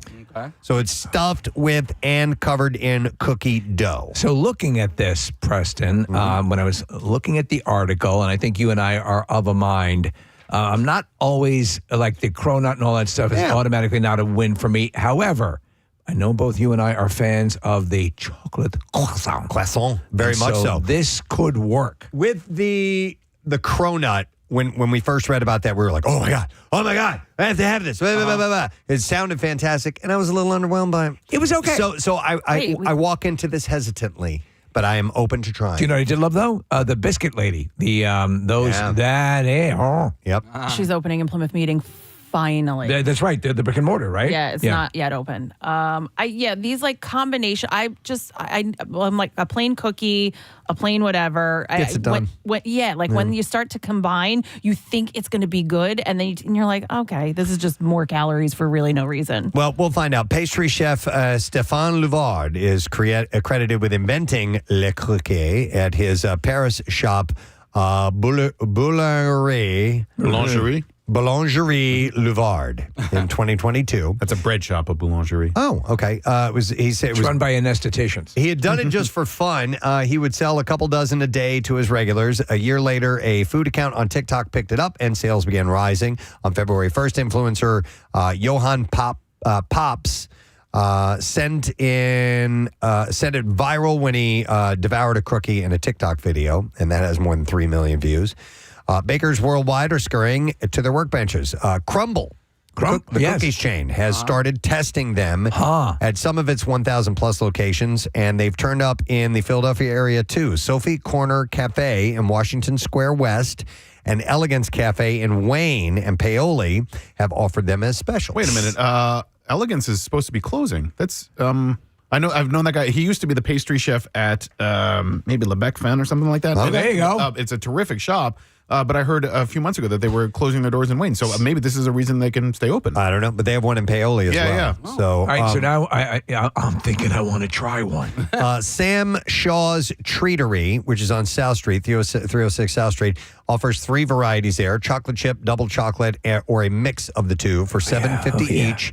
They weigh nearly a half pound. Oh, yeah. Wow. That is a dense. That is huge. But is it, say, magnifique? I do not know. I do not know. With the cookie now in play, the two U.S. bakeries are trying to trademark it and get their hands on it. So there's no trademark on it, Yeah, so we'll see about that. All right, do you know what movie this clip is from? Don't move, man. Yeah, I've been looking for your sweet and sour chicken ass. All right, let's go to John, see if we can get a winner. Hey, John, morning, bud. How you doing? Good. All right, so do you know what movie that's from? Rush Hour. Yeah. Rush Hour. You are a winner, and here's what we have for you, bud. We got a pair of tickets as MMR rocks Stained, the tailgate tour, with special guests Seether, Saint Sonia, and Tim Montana. Well, that's a great build. This is going to be on Wednesday, May 1st at the Santander Arena in Reading, and tickets are on sale now via Ticketmaster, and you can get all the details at WMMR.com. All right, next movie clip. What is this from? Would you like some mini pizza? You guys want some mini pizzas? They're good. They're like mini bagels with pizza stuff on them. She'll put a little fontina cheese on. You know, she has palsy, so she ends up putting a lot of cheese on. 215-263-WMMR is the number. Order up. All right, so this one's interesting. Casey brought us up to speed on this particular story. It seems like everybody's got a side hustle these days, and in New York City, it seems that one way people are making extra cash is by making dinner reservations and then selling those dinner reservations to people. This is ticket scalping, basically. It's a great what idea, it is, right? Actually, yeah. Except, at least in ticket scalping, the person scalping has to. They have made a financial investment at some point.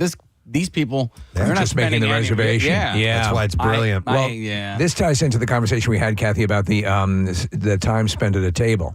Yeah. Right. So, for example, a business could reserve up a competitor could reserve up all the tables at another business. Yeah, but you know what? A lot of times you have to put a credit card down for that. Do you? Yeah. Okay. Good yeah, point. A lot of times. It's brilliant, but it's uncool. Yeah, I mean, it's I agree. uncool. Yeah, Marissa? I was going to say, like Kathy said, a lot of these restaurants that people are selling them for, you do have to put like a $25, $50, $100 deposit down on the reservation. So there is a transaction, or at least a hold. Okay, then There's a hold, and like if you don't show up, they'll charge your card. They'll All charge right. you a fee. So it does. So they are buying with the intent of resell. So it is like a ticket scalper. So, according to one report, some are claiming to be making $70,000 to $80,000 in the reservation reselling game. One man in the business says that some restaurants have gotten used to the sound of his voice, so he has had to become an expert at changing his voice and using accents to stay off of their radar in order to make the reservations in the first place. What were we talking about? The table. What is the site? The reserve. Open table. Open table. Yeah. Is this? Could they be gamed for this? Yeah.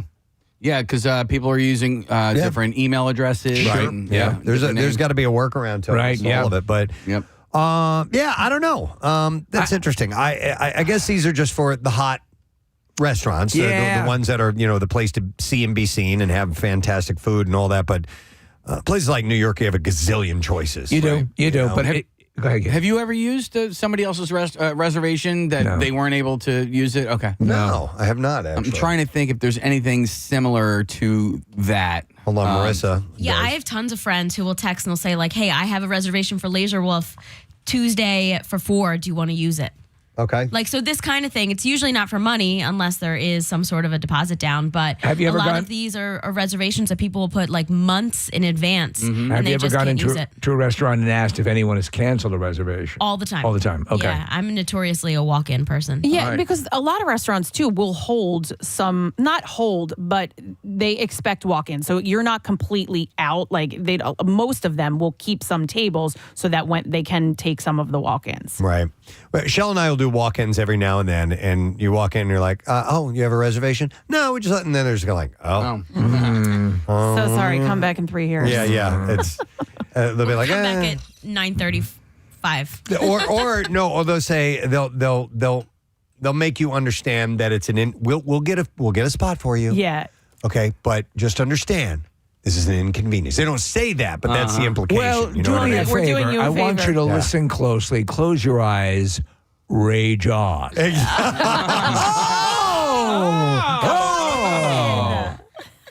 No, that's Welcome. That's not the phrase that I say. No. I would say this. Dear God, Kathy is so friggin' hot today. I really need to go rub one out.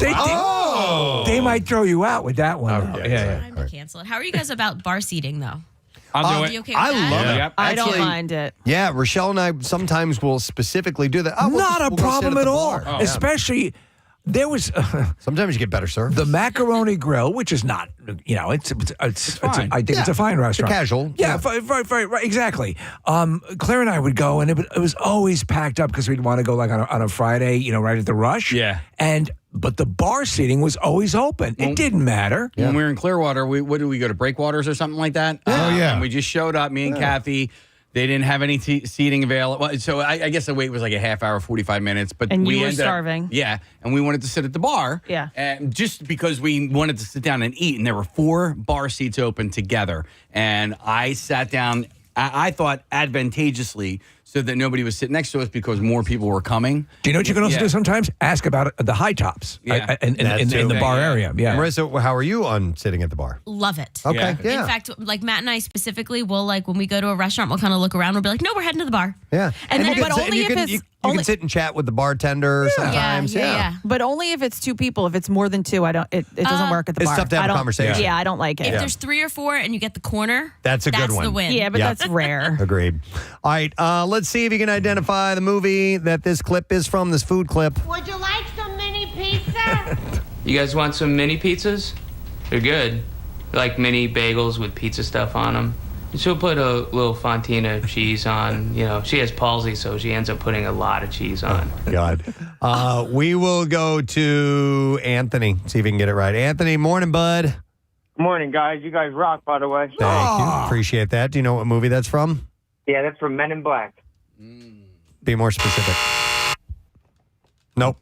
Oh. Sorry, bud. Incorrect. Not Men in Black. We will go to Brandon. Hi, Brandon. Yo, Can you name that movie? I can. That is Men in Black 2. Yes, I'm sorry. We have to be specific on that. So close. Completely separate movies. Brandon, here's what we have for you. You got a 4-pack of tickets to join Jackie Bam Bam at the World Oddities Expo tomorrow at the Pennsylvania Convention Center. You can explore the stranger side of life with a peculiar paradise of all things strange, odd, and unusual, including unique art, taxidermy jewelry, and home decor. You can visit woetothee.com. All right, let's get another one up here and see if you can identify what movie this food clip is from. I think I ought to lie down. Take a hot bath and then wrap a hot towel around your head. Wrap a hot towel around my head? And then make yourself some soup. Get a nap. Okay? Okay. All right, 215-263-WMMR. It's time for the fast food roundup. That's right. Take a few fast food stories and put them together here real quick. So this one we'll start with Shake Shack, which is kind of fast casual, but I'm putting it in fast food. You're a huge fan, right? I am a big Shake Shack fan. They're going to be hosting avocado experts dubbed avocado sommeliers at select locations this week to help customers in choosing and slicing avocados to top their orders. What's the level of adoration for avocados in this room? Strong on my end. Very strong. I love it. Yeah. Also, side note, I'm very proud over the last 2 or 3 months. I've been batting 1,000 when selecting avocados at the grocery store, and I'm super proud of Just myself so because, pride. well, you know, when you get a bad one, Steve, or there's not enough meat in there, or they're overripe before you even get them home, that's a loss. When you pick it up and you're squeezing, you're like, that's a 3-day avocado. That's right. Yeah, and then, so I want my guacamole now. That's right. So you can't pick that one. No, it's a tough skill. So the promotion event meant to highlight the chain's recent reintroduction of sliced avocado as a topping is only happening April 25th and 26th. What's today? Today's your last day. It's the 26th. At select Shake Shacks, and some of those are in Pennsylvania. Sliced avocado, which is always free on their avocado bacon burger, can be added to any order for free during the promotion, but will return to its normal price of $1.99 afterwards. Can you have it in a shake? You can ask them. Avocado shake? I wouldn't doubt it. I wonder if an avocado shake would... Actually, I've heard of the avocados in smoothies. And ice cream. Yeah. All right. So videos of Chick-fil-A's banana pudding have been found on the For You pages of TikTok, and lots of people have been posting them since the chain added the dessert this month. But you can't just pull into the drive-thru at your local Chick-fil-A to order some. The banana pudding is only available at select locations in Georgia for a limited time, but it's going to be a permanent addition to the menu at one location near Atlanta known as the Hateville Dwarf House. Oh, the Hateville Dwarf House. But here's the deal. If it does well, I'm sure that they'll expand it. I love banana pudding. So do I. Oh. So banana pudding with vanilla wafers. Yes. That was a go-to that my mom would make. My mother made a cranking version of that. There was also a song from a band called Southern Culture on the Skids called Banana Pudding. Really? That I used to love. I want to yes. hear it. All right, and maybe Marissa will find it. And then the last part of the It's a tale of banana pudding. fast food roundup. The ever-popular nacho fries are back at Taco Bell, and they just debuted yesterday, this time with a new twist through a partnership with Portland-based hot sauce brand Secret Aardvark. This new version will feature the nacho fries topped with slow-roasted chicken, a 3-cheese blend, nacho cheese sauce, sour cream, and pico de gallo. All will include a creamy sauce that blends ranch with secret aardvark zesty green Sarabanero sauce. Jesus. A combination of serrano and habanero peppers with green tomatoes and roasted tomatillos. I wonder how hot their hot sauce is. That's a good question. My guess is they'd probably have to shoot kind of mid-level, I right? think so too, right? Yeah, people will They're get turned off by it. Priced at $4.99, the secret aardvark nacho fries will be available nationwide for a limited time, while the original version will be staying on the menu through the summer, by the way. All right, let's see if somebody has an answer. We need to find out what movie this clip is from. I think I ought to lie down. Take a hot bath and then wrap a hot towel around your head. Wrap a hot towel around my head? And then make yourself some soup. Get a nap. Okay? All right. Okay. Let's go to the phones.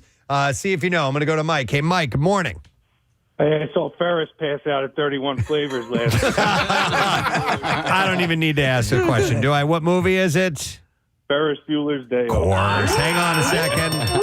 Here's the prize for you, buddy. Mike, you got a pair of tickets as MMR rocks Stained the Tailgate Tour with special guests, by the way, Seether, Saint Asonia, and Tim Montana, Wednesday, May 1st at Santander Arena in Reading. Tickets are on sale now via Ticketmaster. You can get all the details, including another chance to win tickets at WMMR.com. By the way, Press, this is not a song, movie clip. This is a song. This is Banana Pudding. A little bit of it. It's a great song, right? Yeah, it's awesome.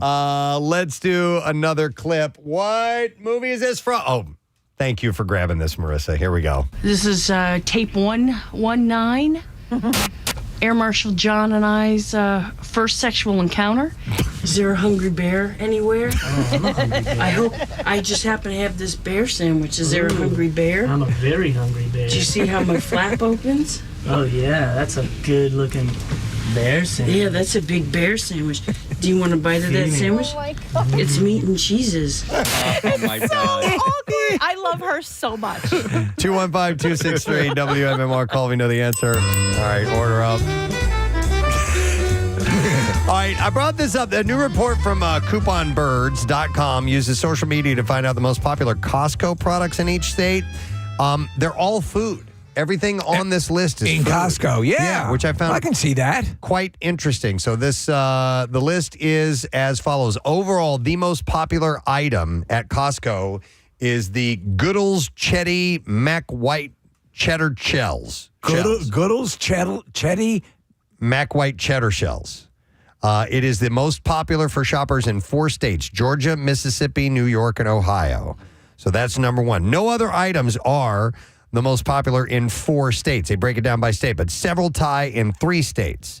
So Trident fish sticks are most popular in Massachusetts, Virginia, and Washington. Massachusetts loves Costco fish sticks? Right. The home of seafood? Totally.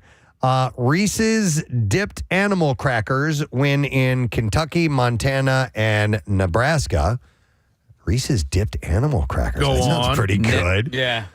General Animal Mills. crackers are a waste of time. Graham crackers are not a waste of time. No, these are animal crackers. Animal crackers. That's not what I graham. said. Graham crackers are fantastic. That would be a waste of time. Graham crackers would be proper use of your time. General Mills Morning Summit cereal tops the list in Missouri, Pennsylvania, and Texas. You know what? I've had it when my dad was living here.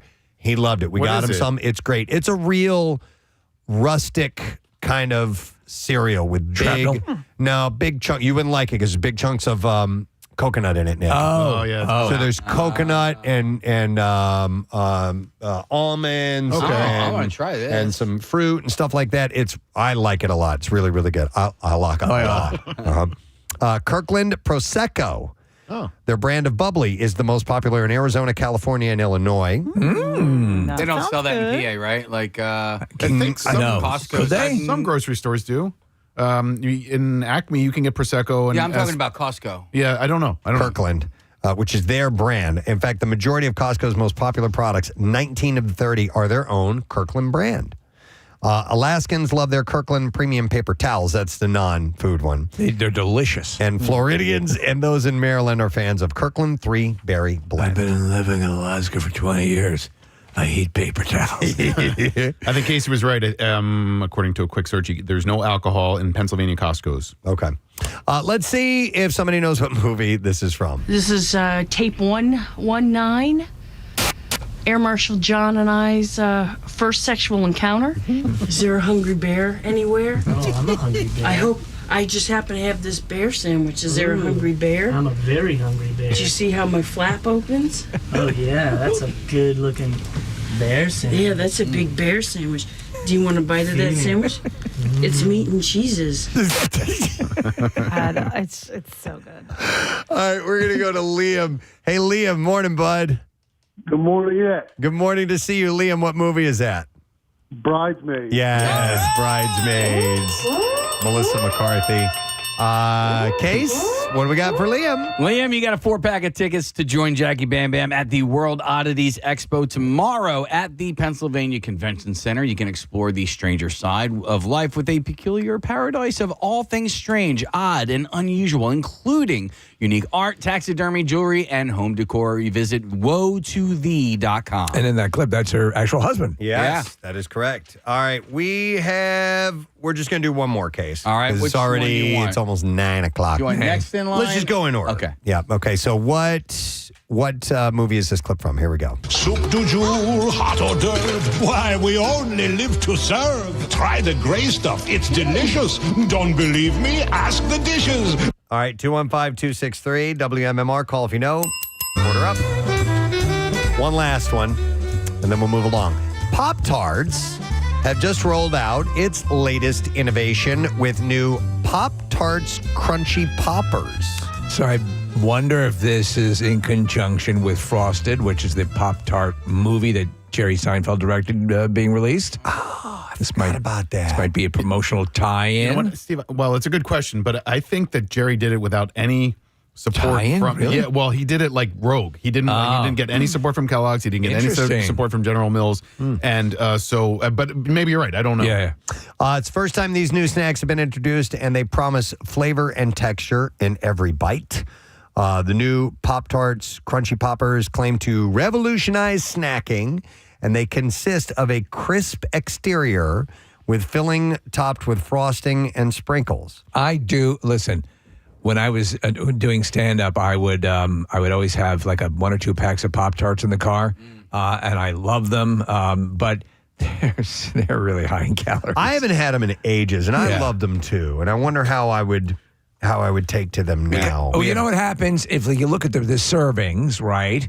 And it's, I think maybe they've corrected it since, but they would say, one serving. They need to make it 2 because it's 2 tarts in the So they would package. list the calories and based on one, just on one, but they come 2 in a and package. you're gonna eat the 2. Yeah. We have several large boxes of Pop-Tarts in the house right now, and the latest flavor has been the cinnamon, but strawberry are really good too. But it's for whatever reason it's become a go-to in the house, and I've fallen back into the Pop-Tart realm. If you had the s'mores, That's my favorite. S'mores are good too. Oh my God, they're not in the house right now. Cinnamon and strawberry are pretty basic, but they're good. Do you like the corners?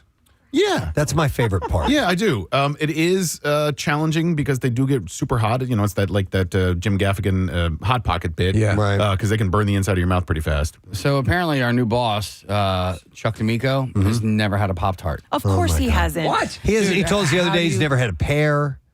But like a Pop-Tart? I know. This has to be rectified. If you have never had a taste of a breakfast pastry strudel. I don't want to do this now because I have an idea. No, because we have to do it in a deprivation tank. Right, exactly. Marissa brought in Pop-Tarts.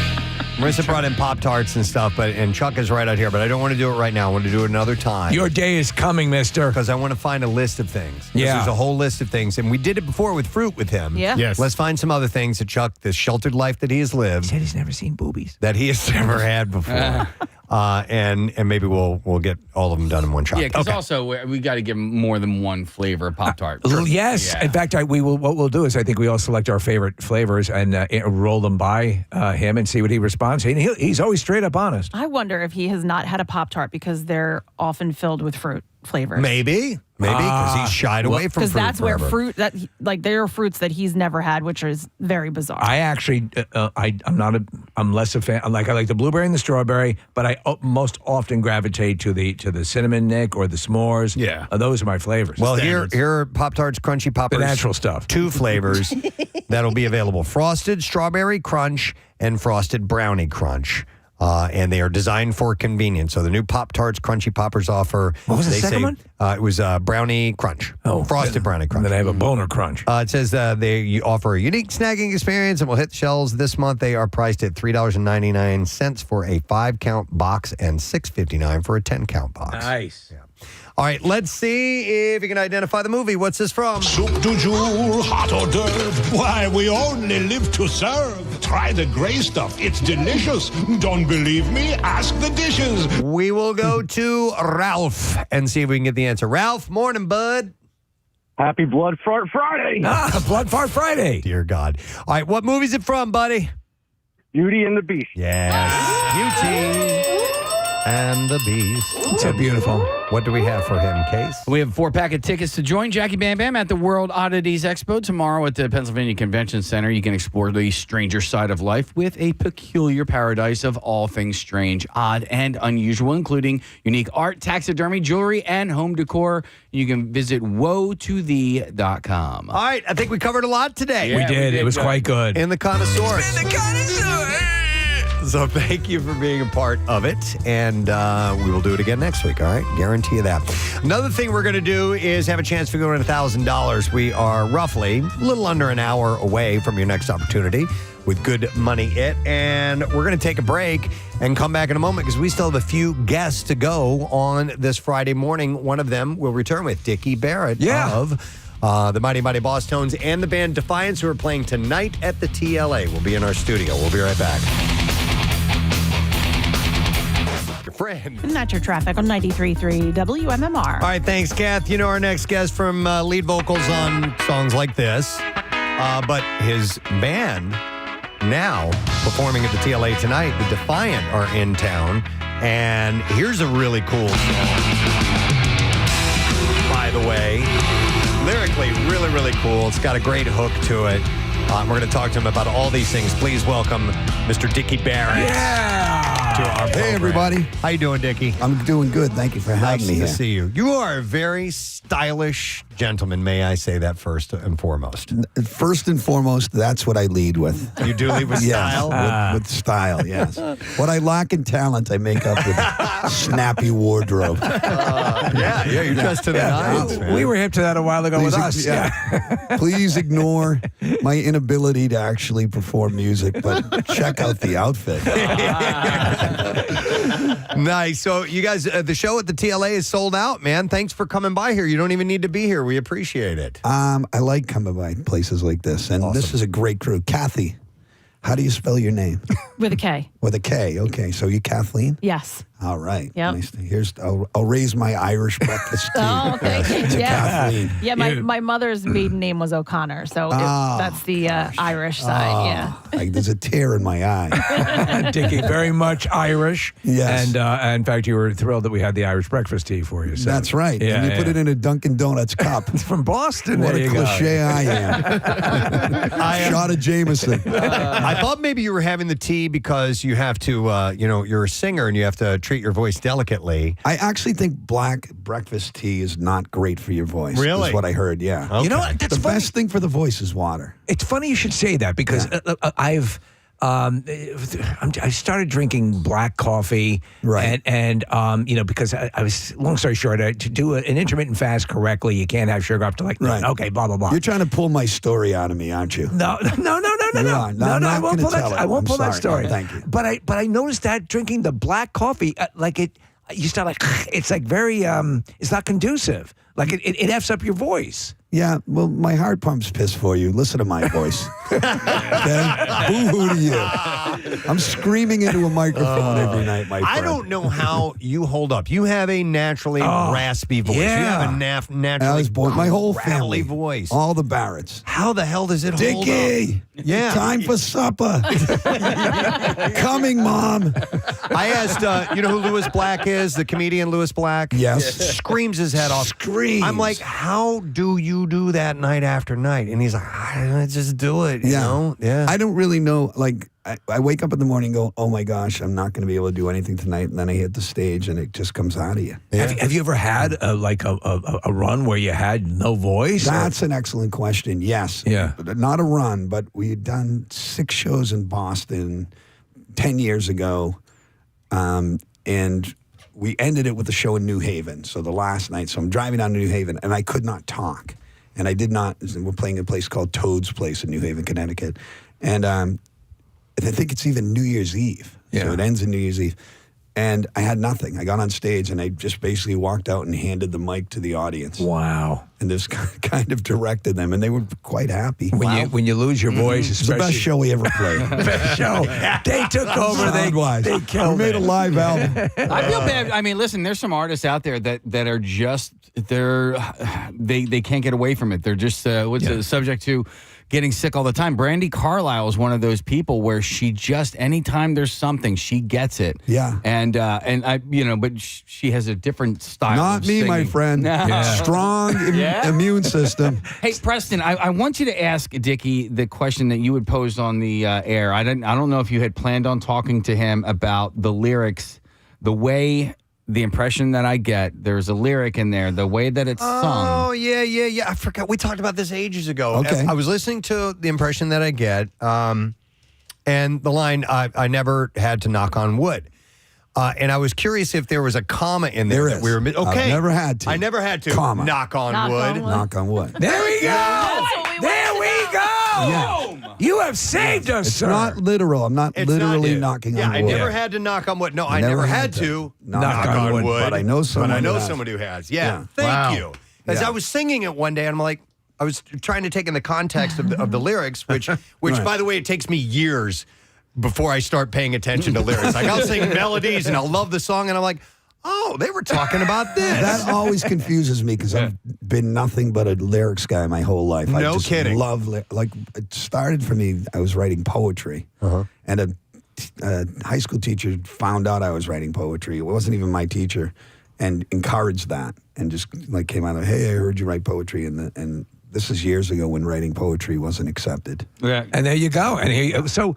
Well, let It me was ask. back in the days of like Footloose where you couldn't dance either. You couldn't dance. Real quick, if I can jump in, Steve, because I had mentioned I played a little bit a clip of Dead Language. Now, in preparation for this interview, I listened to it lyrically to hear what you were saying in there. It's a really cool song. And It is. You're diving into stuff that we've said time and time again. It seems to focus a little bit on checking out of life and being sucked in by your phone and all the stuff that's on there. It's either a very cool song or it's boomers screaming at the sky. I know. It's one or the other. I These know. damn kids and their TikTok and their vaping. You know what I'd say to that, though, Dicky? Yeah. It is an ineluctable fact that you will end up in that place. You live your life. And you know what? You're owed that. You have earned the right to scream it, get off my lawn and all that stuff. It's part of the deal. Steve, thank you very much. There you go. Will you follow me around through life and affirm me? I think and it's true. Support me and encourage me the way you are this morning. You know what's funny is I had a kid a couple of weeks ago. You had a kid? No, Congratulations. He was clearly making fun of me to my face. Right. Do you know what I mean? He's a little 16-year-old punk. Right. Yeah. And for a second there, I got like a little bit pissed about it. And then I was like, no, I did the same stuff. You know what I mean? Like, so I try to keep all of that stuff into context, right? So I'm not like, shit, get off my lawn, because I was in all of my neighbors' lawns. Not only was I on their lawns, I was on their roofs, I was under their porches. Right on the money, and that you can ask Matt Cord. When I was younger, I was the arrogant. I was the kid that was in your face the other day. Ah, there you go. Yeah. Yes. Yeah. But hopefully you evolve and change. I wanted to ask you about the Defiant. And, they used to say supergroup, or I don't know what the term would be, but you have some heavy hitters in the band, and it's really cool. It's sort of like a sampler of a lot of great memories for people music wise. I think it's a walk down the 90s memory lane for starters, and then it's a deep dive into punk rock for sure. The song you were mentioning, Dead Language, are lyrics that I actually didn't write. Oh, okay. Which is difficult for me because I'm the guy that rewrites everything. People hear me lyrics, go, oh, these are good, but I can improve them. Right. Okay. And then Greg Camp, who's the original guitar player for Smash Mouth and the guy that wrote all the big Smash Mouth hits, and he's a genius songwriter.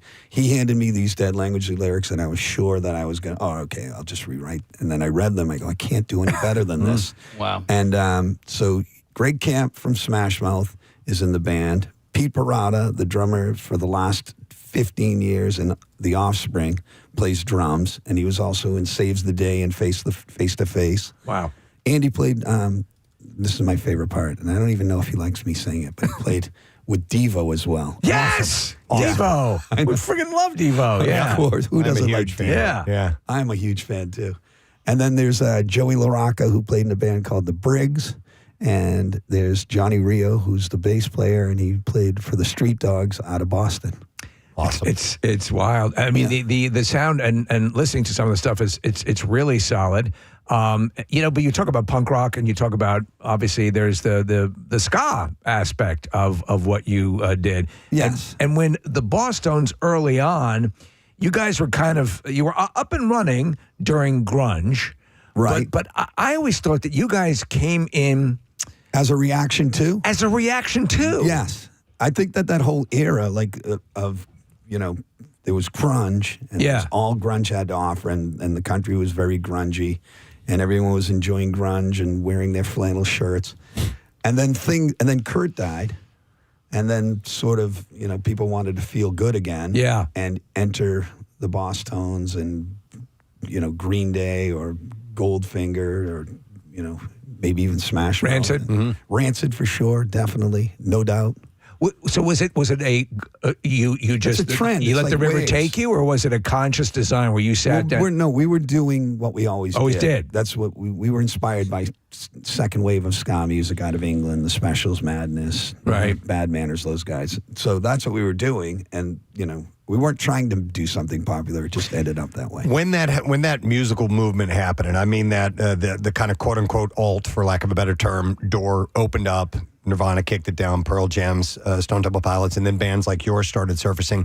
So there was already this undercurrent of different formats of rock that were going on. Yeah, which leads me to believe, because I'm not going out to clubs and stuff like that and seeing what things, but I've got to believe that that's always going on. That there's some movement out there that we don't know about of, that's happening now, and it needs a flashpoint moment for it to all of a sudden become the thing to listen to. You know what I mean? I agree with that, but I think things are different now. Things are different. Yeah, the way music is brought to people, it was like it's different than it was then. It's now almost become what used to be a meal was set out. It's now bite size that you're getting in little TikTok videos and little little even snippets. in singles. Like music isn't always released in like album form these days. You got like these like 1-2 song releases and stuff. That's a whole different animal. Yeah, and that's the animal I come from. So that's how I still do it. Okay. So once again, Dicky, I was at a record store for a record store day a couple of weeks ago, and I was talking with the owner, and he was saying that this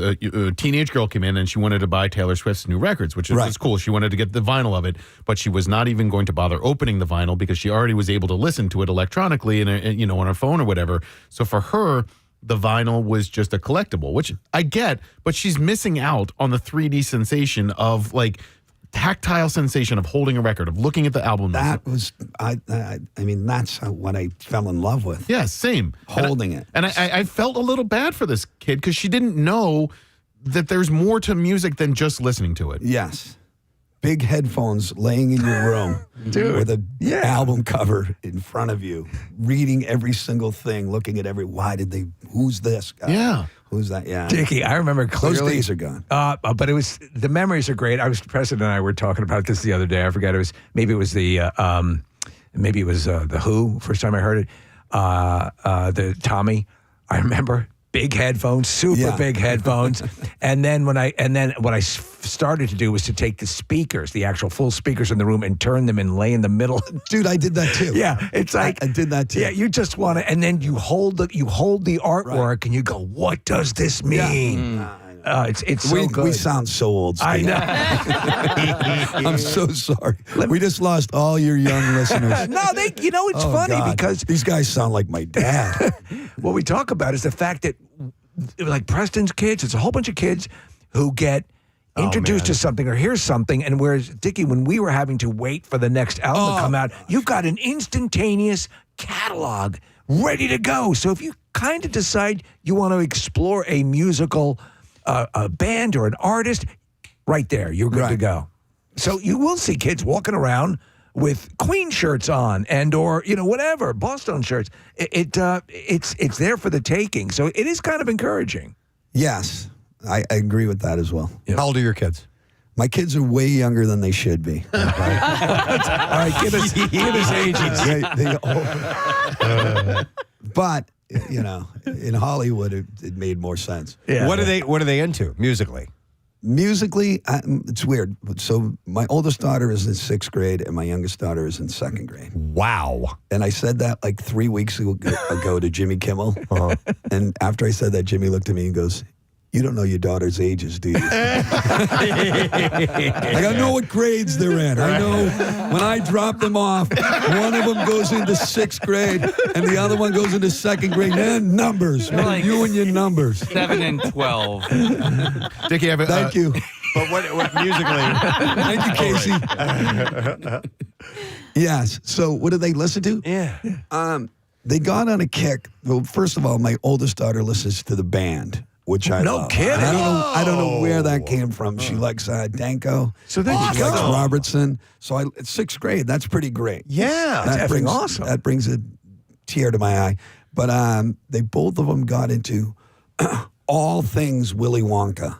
Okay. All things Wonka, like not just the current movie musical, the music from the movie. And they don't watch a ton of movies, but they saw that Wonka movie, and they fell in love with that kid. And then they, so they got that. Then they got all the Gene Wilder stuff. Did they skip the Depp version? No, they didn't. They didn't get into that one. All right. Yeah. Thank God. Yeah. Is there music in that one? Not really. I don't think. Not that I remember. Well, just the Danny Elfman stuff. Danny Elfman stuff. Yeah. Hey, Dickie, you used to do morning radio, right? Yes, I did. Did you have a segment where... It's difficult to tell by my appearance here this morning. Well, but I've got some experience. Did you have Tattoos Days? Yes. So do we. Do you really? Yeah, we've been doing that for Years. 15 years or something like yeah, that. I did it before that. Okay. I had all of the tattoo artists, and that was one of the things too. Is when I was asked to do the show, Jimmy called me in his office, and I was working on Jimmy Kimmel Live, and I was the announcer on that show. For those of you who don't know, and he goes, "I hear you're going to do morning radio," and I go, "Yeah." Someone asked me to come in and do a morning show, and I hadn't thought about it at all. And he goes, well, and as a longtime radio guy, Jimmy goes, well, what are you going to do? I go, I don't know. I'm going to play some. Now I'm on the spot. I'm sweating. I'm like, I got to come up with something.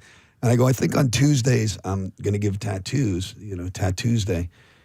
And he goes, you do realize no one can see those tattoos. And I'm like, oh, I came up with a bad idea. Yeah. Like 4 weeks into the show, he called me in again. He goes, I've been listening to your show. It's really good. And on Tattoos Day, this is what it sounded like. We had the same thing, dude. No, because after enough blood spilled onto carpets, the bosses said, "It was a health. Can we do this issue? off-site?" Yeah. But so you heard that noise, and and people were like, "What's wrong with my radio?" They're calling up like, "What is that noise?" I go, "Oh, we're giving tattoos here." Yeah. And I had Kat Von D. We had Yeah, the real deal. We had big stars. How hard was it for a rock star to do morning radio? Loved man? it. Really? It was L.A., so it wasn't like get up, scrape my window, try to start my car, That's true. freezing cold. So that I couldn't do it here. That's not rock star time, though, man. But I mean, yeah. But you've been sober for a while, so that helps things out. I was drinking at the time. You were drinking. So that either helped or didn't help. Some days it helped, other days. Wow. But yeah, it was. I loved it. I liked coming in, and that's why I always do this. That's why Matt has been my friend for so many years. Matt forever. Actually, my wife and Matt and his girlfriend at the time, you all, after a show, you hung out together, and my wife is a massive fan of the Bosstones and of you, and she's just like, oh, he couldn't have been nicer, and it was great. First thing, I mentioned that story to you coming in, and you go, was I nice? Yeah. You were great, yeah. Sometimes people wait they're like, yeah, he's okay, but then people want me to be mean. People say I have a mean face. You wwere very mean. I was trying to be nice. If you're just jumping in, Dicky Barrett is joining us playing tonight with the Defiant, his band at the TLA. I was watching some videos of you giving tours at the Punk Rock Museum in Las Vegas. Yes. And as you spoke to Marissa here earlier, she got married. She was her and her husband, the first people to ever get married. It was their idea. That's very cool. At the Punk Rock Museum. And she called them and was like, hey, you ever done this before? And can we do it? They're like, no and yes. And so they had her on board, which is pretty cool. So none of us have been there except Marissa. What are your thoughts about the museum? It's pretty great. Cool. Yeah, it's really, really good. And it's all DIY. They put it together like Fat Mike from No Effects. It was sort of his idea, but in conjunction with like Fletcher from Pennywise and a bunch of other people, Lisa Brownling, and they're just a great group of people. Curated all the stuff, and when they first started, they were like asking people, could you donate stuff to the museum? And they're like, well, why would I give you my cool stuff? Right. And then once the thing was up and running, people were like, why isn't my cool stuff here? And then Fat Mike's like, because you didn't give it to me. Yeah. He said, no. Did you contribute anything? Yes. What'd you put in there? There's like a bomber jacket I wore when I hosted MTV videos or some show they had. Yeah. And also like it's like a ska, like patches, and then there's a bunch of Boston stuff in there. Cool. There's a suit in there and that. Yeah. But I love the place. It's absolutely, it's so cool. Well, the Joe Strummer stuff in there is unbelievable. I would imagine the when we first heard the location was Vegas, I'm like, well, Vegas for punk rock?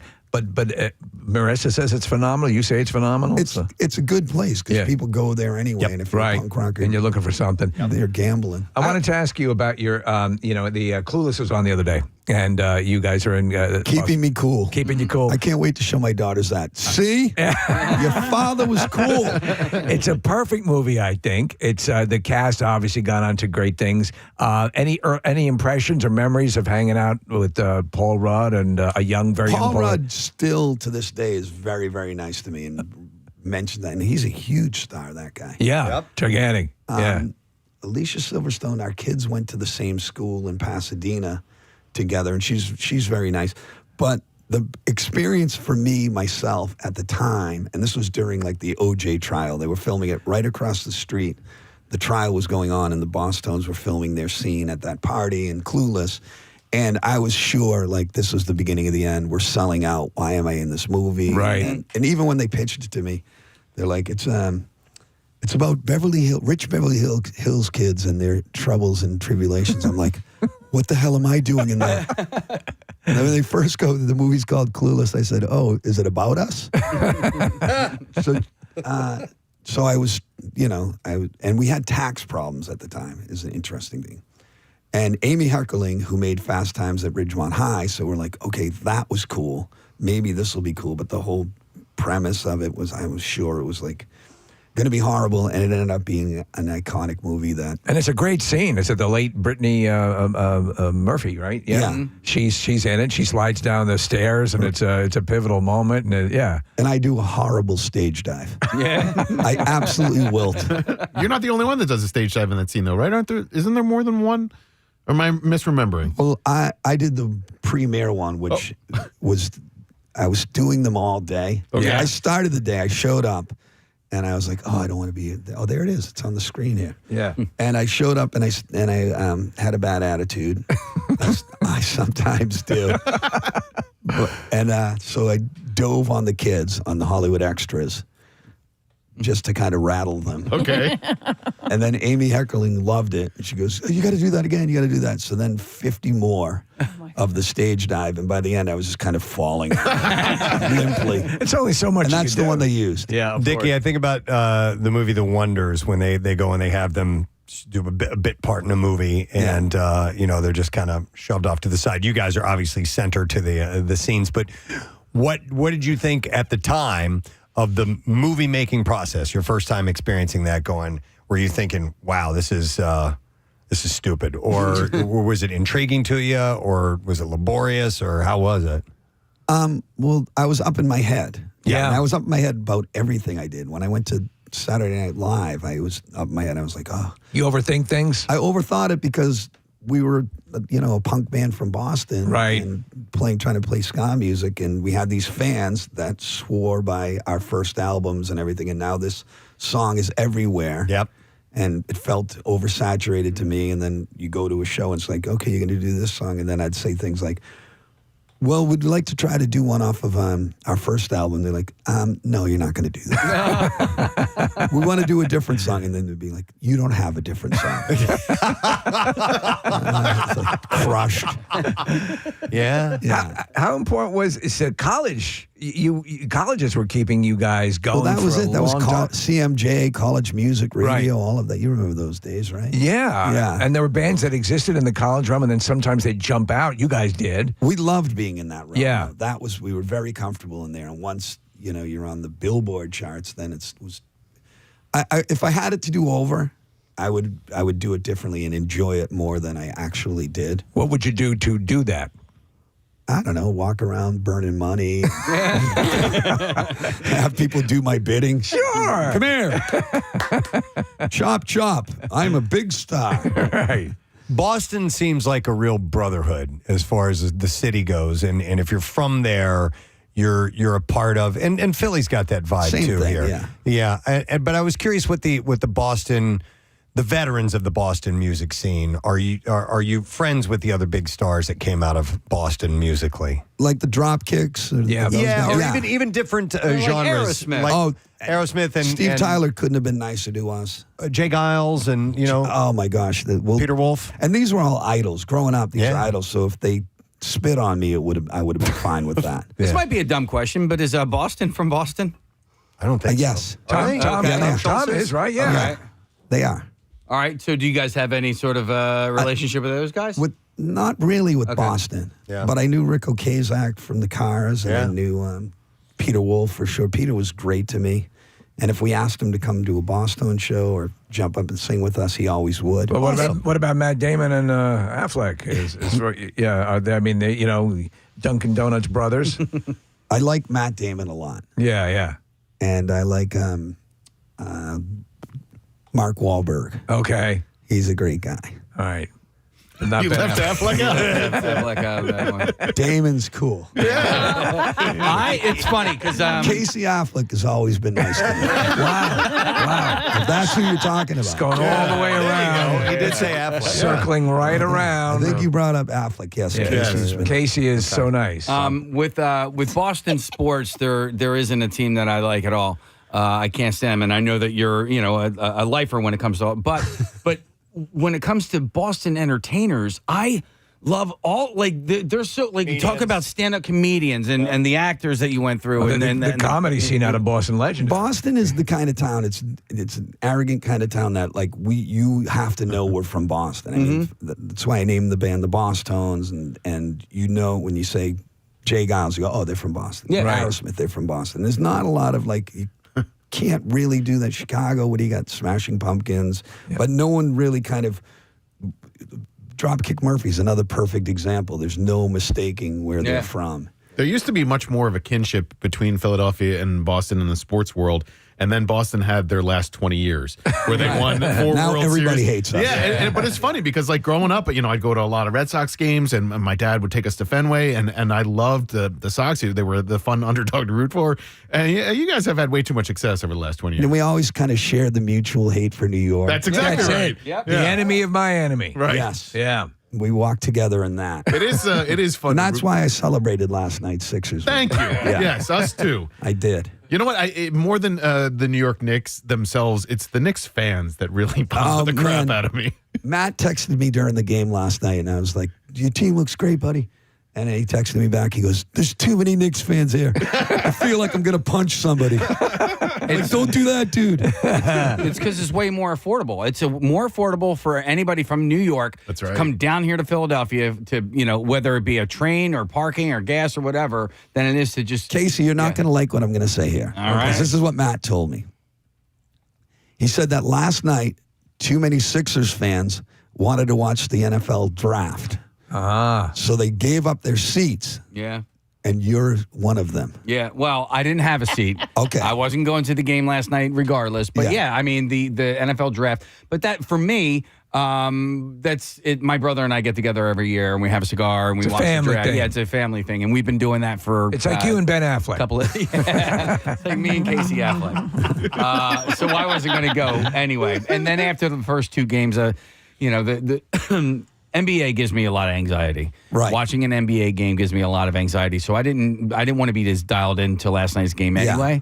But I wasn't responsible. What do you for do? it. Kind of check the scores on your phone, kind of thing? Yeah. I mean, I was a season ticket holder for the Sixers for a bunch of years, and after last year, after getting ousted out of the playoffs by the Celtics, I was like, I can't do this anymore. Right. I cannot emotionally. Sorry about that. No, you're not even a little bit. Yeah. But I, just trying to get away from emotionally investing in these sports teams like I have over the last 40 some odd years. What is wrong with us? I don't know. I don't know. We were discussing the nature. So Preston and I are more passive. I tend to be more of a hockey fan. But I'm a playoffs guy. And I don't. You can call me a terrible fan, but I don't get excited until it starts to mean something, and I'll freely admit that. Right. But it makes more sense to me as you get older. It's heart-wrenching. You kind of you go and invested the whole season in this, and then it almost feels like a mental illness. It does. There are two sides. I can't deal with that. There are two sides to your brain, though. Because the joy that you get from the win. But that makes no sense either. No, of course not. On the West Coast. Yeah. It really is. You don't have to stay up late to watch anything. No. Especially doing a morning show. Honestly, I might become a bigger fan if that were the case. That's right, yeah. That's the biggest one because we do this shift. Yeah. And there's no way I'm finishing a hockey game. You know what's funny is the Phillies are on the West Coast starting tonight, and then they have they're in San Diego, and then they get 3 games in L.A. or Anaheim against the Angels. I can actually check out of those games because I know that I'm not going to even start watching it at 9:40 or 10 o'clock. I'm like, it's a bit of a respite from Phil's games for a few days, but around here I got to stay up and watch all of them. It's asinine. It really, and you're so right, Dicky. It's dumb. We know that it's dumb, but we subject ourselves to the pain. Especially in towns like this and in Boston. In Boston, yeah. Something, our identities are somehow attached to it. If in the somebody DNA. walks by me in a Red Sox cap, I get all excited. Like it's a friend. Some stranger. Yeah. They're your friend. Eyeball pointing at his hat. Thumbs up, pointing at my identical hat. Yeah. Me and you, buddy. Yeah. I'm going to segue out of the sports for a second and dial it back to the music. Thank you. If you're just tuning in, Dicky Barrett here, the Defiant playing tonight at the TLA. Hopefully you got tickets because they're sold out. But I just looked in our Xfinity Lounge? or Acme Lounge, and I saw we're having in here a little bit in a few minutes, Dicky, this band called Froggy, and it's 3 gals. They're young. They just graduated from high school recently, and a couple of years ago, they had this song that started to take off, and they are about as punk as you can get. Right. Straight up. And From here? They're from here, and I'm going to play just a little clip of a song because it's got to feel good to you that there are still young people that are carrying the torch and keeping punk alive. Absolutely. So I'll play a little bit of this for you. They're going to come in a little bit because they have some new music, and we love them. So here's a little bit of it.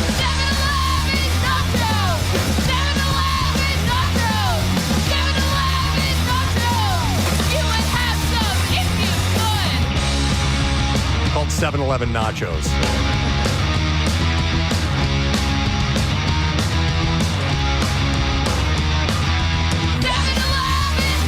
Obviously, this is the chorus. But,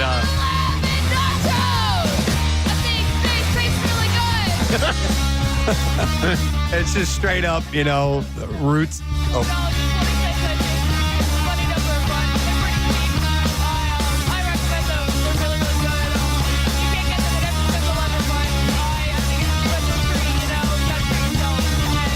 All right, watch the tempo. Watch the tempo. Oh, they're doing it on purpose. I think. Okay, all right. That's all right. Yeah, because it's coming to the end. But But we were blown away that the kids this young were cranking out music like this. Inspired by punk rock. Totally. Yeah, and pure to it. Yeah. And that song was to be actually in the Punk Rock Museum. Yeah, yes, one day. Yeah, Casey, tell him at the. this song was featured in Kevin Smith's Clerks 3 movie. Oh, cool. Yeah, they were closing up the convenience store.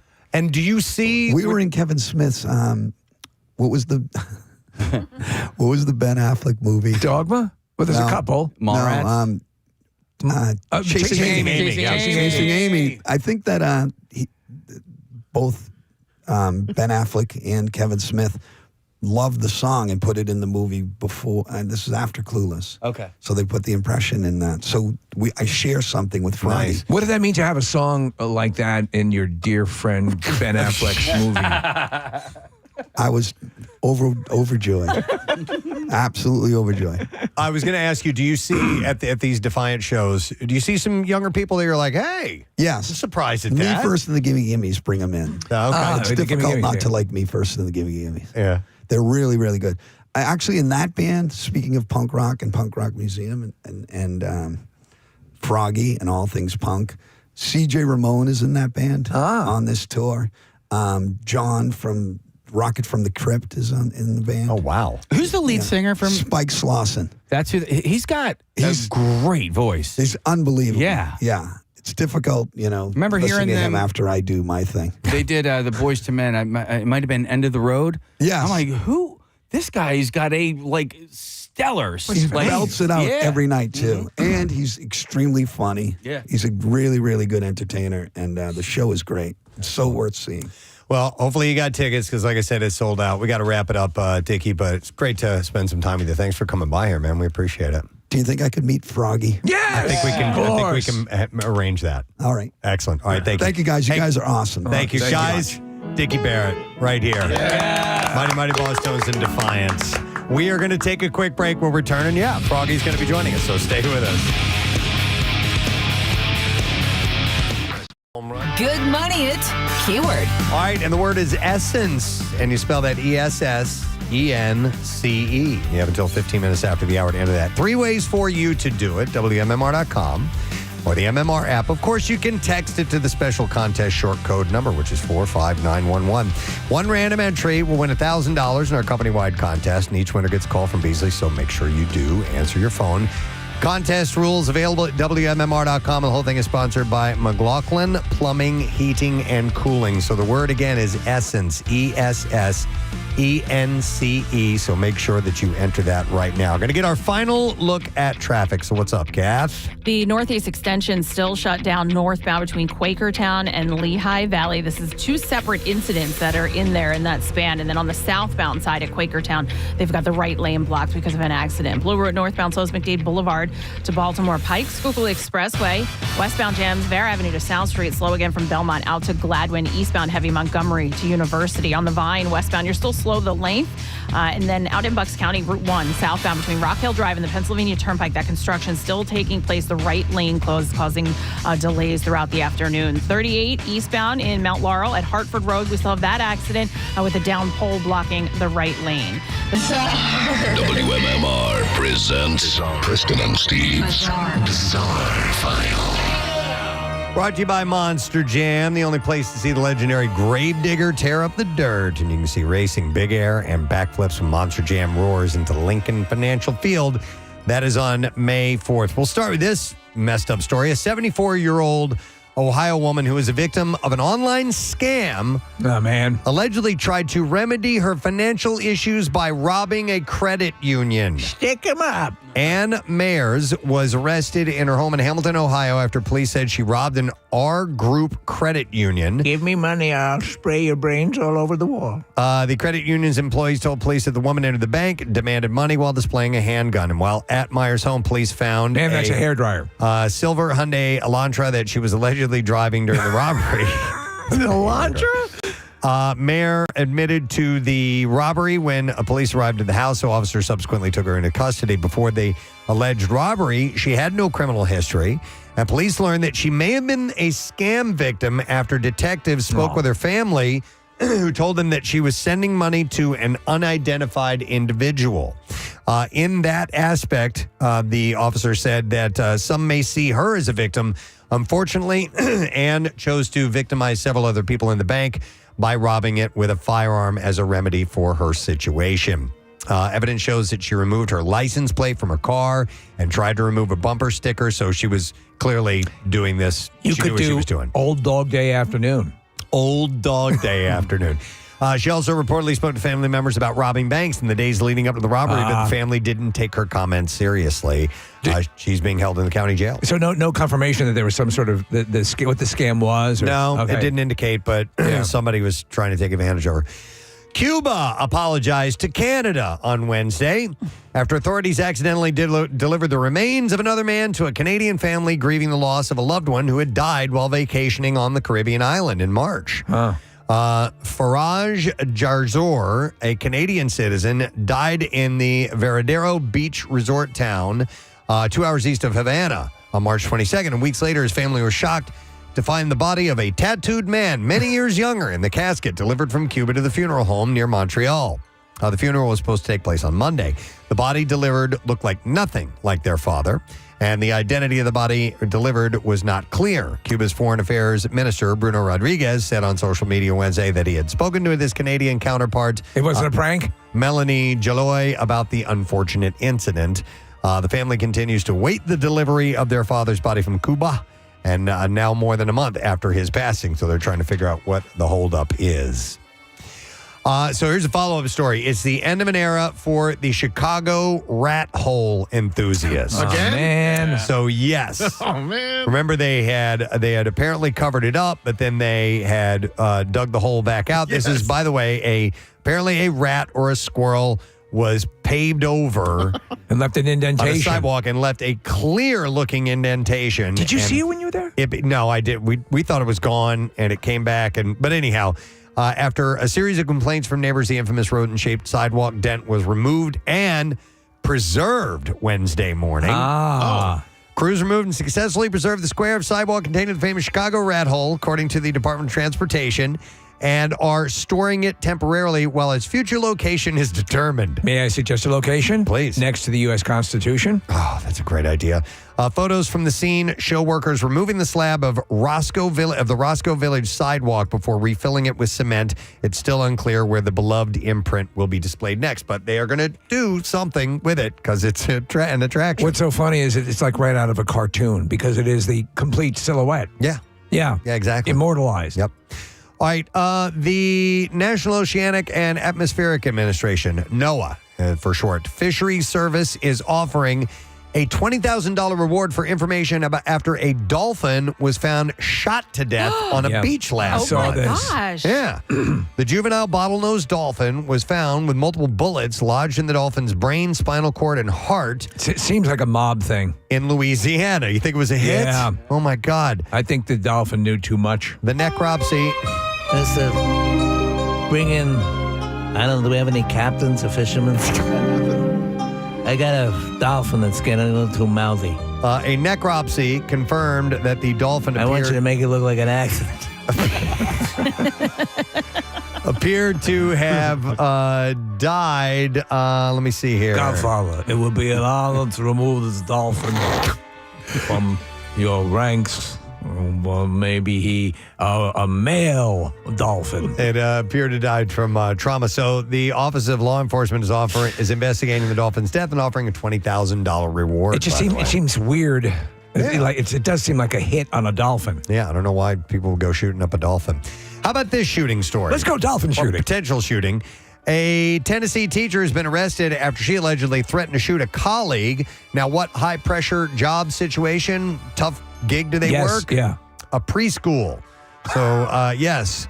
Shenika Cowart was charged with assault, threat of mass violence at a school, and 2 counts of carrying a weapon onto school property. Let me ask you, as a parents, at that age, you never know what those kids are going to do. Yeah. Authorities took only I had a gun. Cowart into custody after witnesses said she threatened to retrieve a firearm and made threats against another teacher. Stop with the questions! And the school after an argument.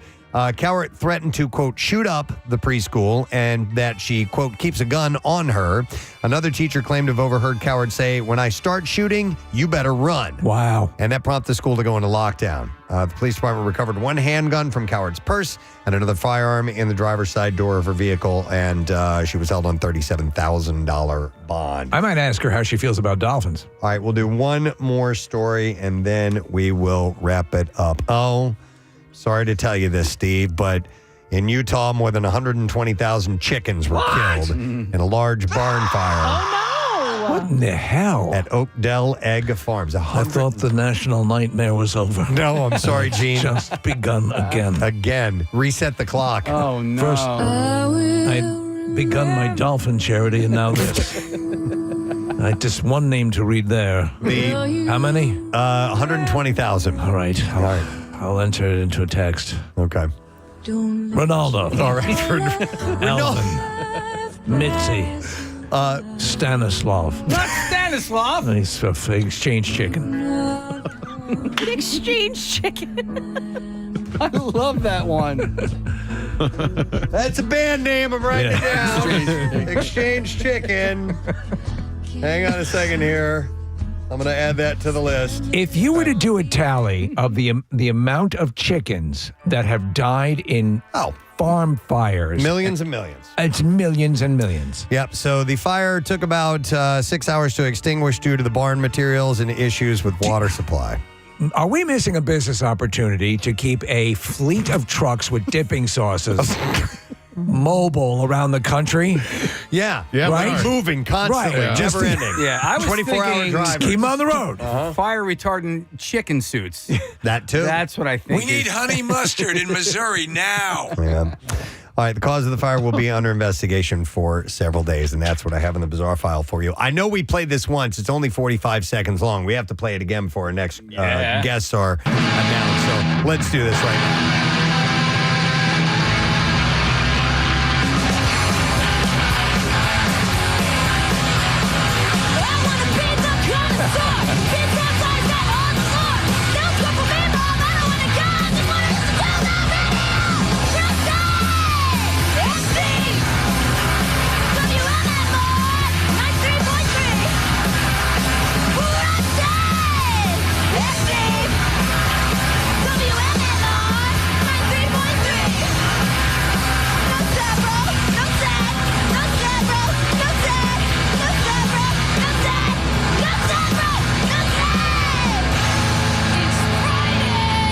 That's our No Sad Bro anthem. Every Friday. We have Morgan, Brooke, and Fiona Froggy in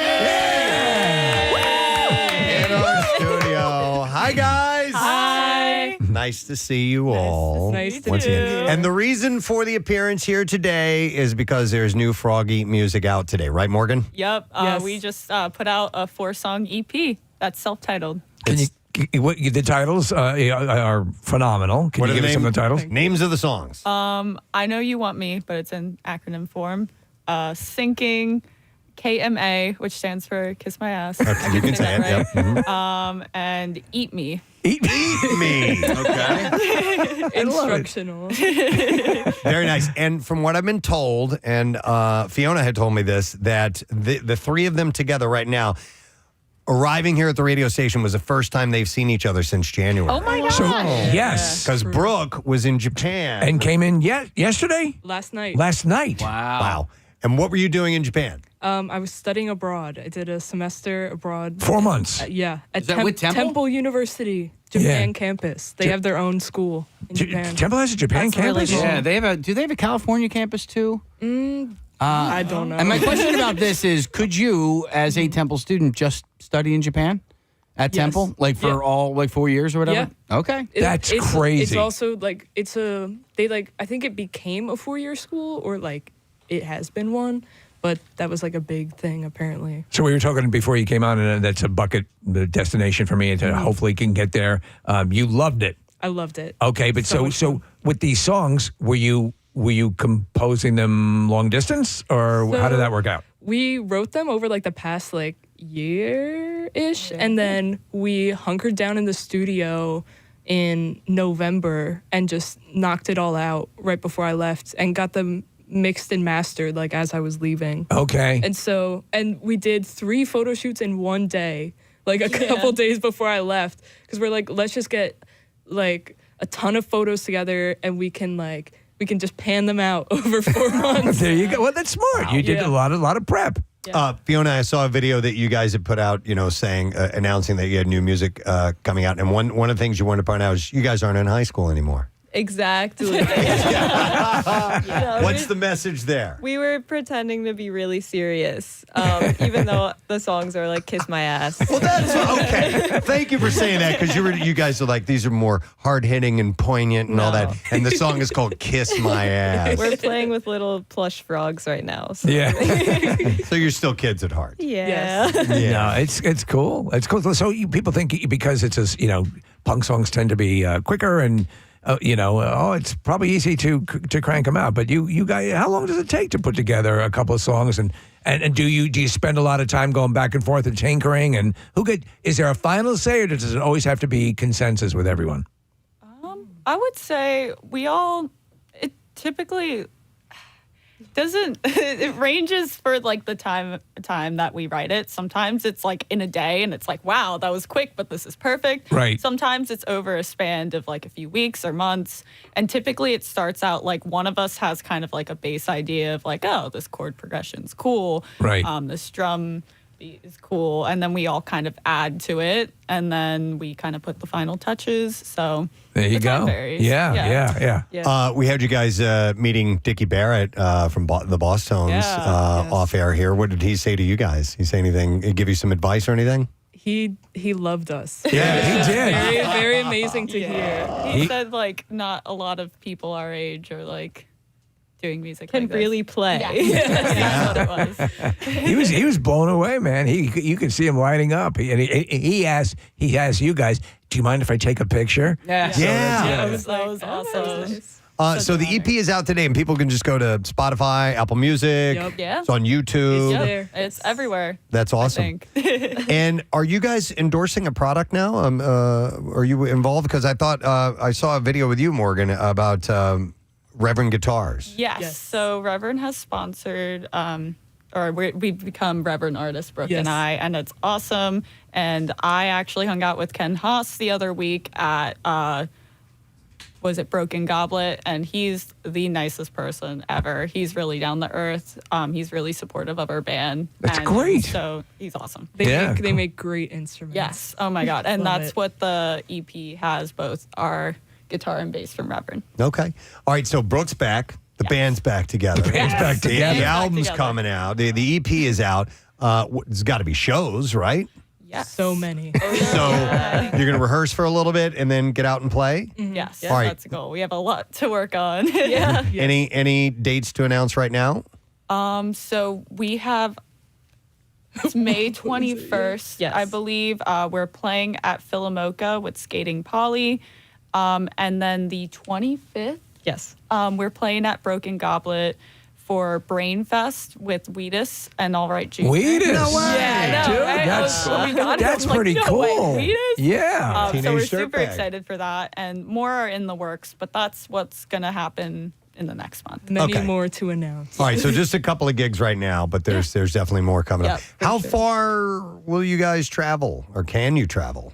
As far as people call us out. Wherever we'll get paid, right? What gigs in Japan are you booking? Oh my gosh. Everybody was like, are you guys playing a show here? And I'm like, if somebody would pay us to. Did you see any bands while you were in Japan? Yes, I went to 3 shows. I went to this show that was called the Hina Matsuri show, which is like it's like women's festival like in Japan. So it was all bands with just like girls in them. Wow. And it was 400 yen for girls to get in and 4,000 yen for guys to get in. So like $2 versus 20 really bucks. funny. And I just it was like a bunch of bands that like I wanted to see like forever. And it was really amazing. And then I went to the Punk Spring Festival, which is like a big punk festival there, because my friends, the Linda Lindas, invited me to come. The Linda Lindas. And I got to see them, NoFX, Suicidal Tendencies. Oh, wow.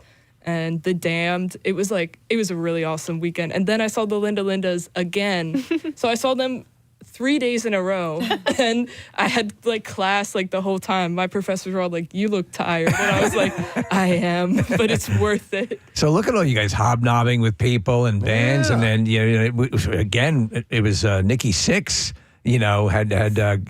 Saw the Seven Lemon Nachos video or heard the song, and that helped it moving along. But now you're operating in your own, so you don't even need us anymore. It's all great. Yeah, we like it here. We love you guys. Just have us over every week. Well, listen, we'll put the word out. Obviously, we've got new music. Do we have? Do we have a little bit to play? Yep. Okay. What is this one? This is I Know You Want Me. I Know You Want Me. Okay, so we've got how long are your songs, by the way? They're pretty short, right? They're pretty short. The total EP time is 8 minutes. Oh, wow. Okay. All right, here's a little bit of I Know You Want Me. Here we go.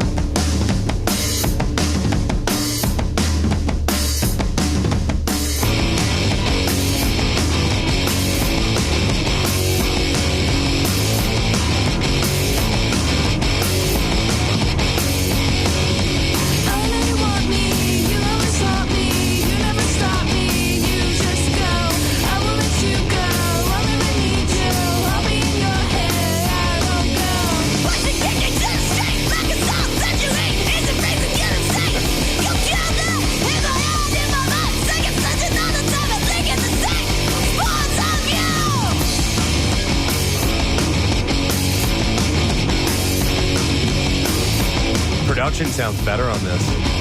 Sounds good.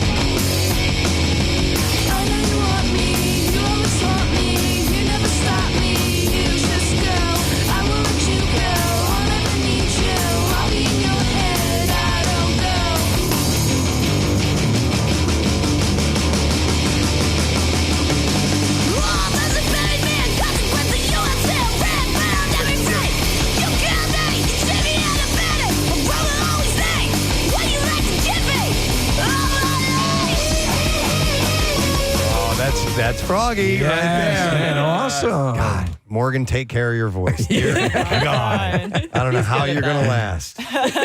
I'm doing good. I'm doing all right. All right. Excellent.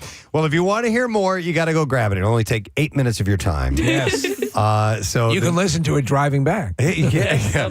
Froggy the EP is out today. So wherever digital music can be found, you will be able to find that. So congratulations, guys. Thank you. It's good to see you. Good luck with the gigs. We'll make sure we mentioned where you guys are going to be playing down the road, okay? I have one last thing. Oh. If I could have 5 you seconds. said you came bearing gifts. I came bearing gifts Okay. from Japan to share with everyone. Yay. So I brought these apple-flavored Kit Kats. Oh, yes. They have all sorts of Kit Kats. These gummies, I don't know, they just thought this was cute. It's just gummies, Okay. little shaped like these little guys. All right. And I brought this for Preston and this for Steve. Oh, so wow. You guys got to open these. Toss it All over right. here. Here we go. Okay. Ooh. All right. I got to open this. Hang on a second. Thank you, Nick. They're It's a kind of little, hard it's to a little open. globe. It's kind of like, what do you call? They egg? call it gotcha in Japan. Gotcha. Okay. These Oh, I little can see eggs. him right in here. Yeah. Like a little surprise Yes. Yeah. gift inside. I'm too much of a Yeah, sorry if they're moron. hard to open. I went kind of crazy. I bought like Squeeze it. hundreds of these. So these are all the rage in Japan? Yes. Okay, I can see I got right a through little here. bear. That's what I have. And I A have little chubby bear. It just looks like a little guy with the front vagina. I don't know what that. It's a little Yeah, wait, hot let me see if I dog. can open it for Oh, you. it's a Little guy hot. with Yes, a- good. Thank you. It's one of those little like hot dogs. Oh, yes. Little tiny ones. Oh, they have such cool stuff. It's a great bear. Needs a bear sandwich. Yeah. A nice little bear sandwich. Look at Kathy. It's hard, right? No, I got it. I A got it. hungry bear, huh? Yeah, aren't you? Yeah. This is tape 119. Hang on. Air Marshal John and I's first sexual encounter. Is there a hungry bear anywhere? Oh, I'm a hungry bear. I hope. I just happen to have this bear sandwich. Is there a hungry bear? I'm a very hungry bear. Did you see? Thank you, Brooke. No problem. I appreciate that. Oh, that's very cool. Love it. What Yeah. is that? Hang It's on. like a little hot dog guy. Oh my With a- God. Like a helmet on or a With a mask. helmet. Oh, that's really You don't cool. want to eat a hot dog without a helmet on. All right, I'll find a little spot for him. Yes. Right there. A All right. place of honor. Thank you, guys. Thanks for having us. Good to see you guys. We're going to take a break. We're going to come back in a second. We're running way over. It's not even, it's almost 10:30. We haven't even gotten to music news. We'll do that in a second when we return. Stay put. And those tickets available. WMMR.com for all you need to know Got all that stuff. Let's see. Wow. 10:36. We're just getting to lesson question trash and music news. All right, let's go ahead and do this now. We're going to give away, by the way, a $50 Manhattan Bagel gift card. And the question, I got to ask this. Which actor is Dicky Barrett's best friend? 215-263. WMMR. Where are you listening? Did you hear us? It was a great interview. And, I'm being sarcastic when I ask who his best friend is. 215-263 WMMR. Let's see if you know the answer. The trash business is a gold mine. 93.3 WMMR with Preston and Steve's Hollywood Trash. All right, brought to you by Hangry Bear Creamery in Kent Square. Looking for a new kind of experience? Book an ice cream making studio session to make your own custom flavor for your next birthday, team building, or group gathering.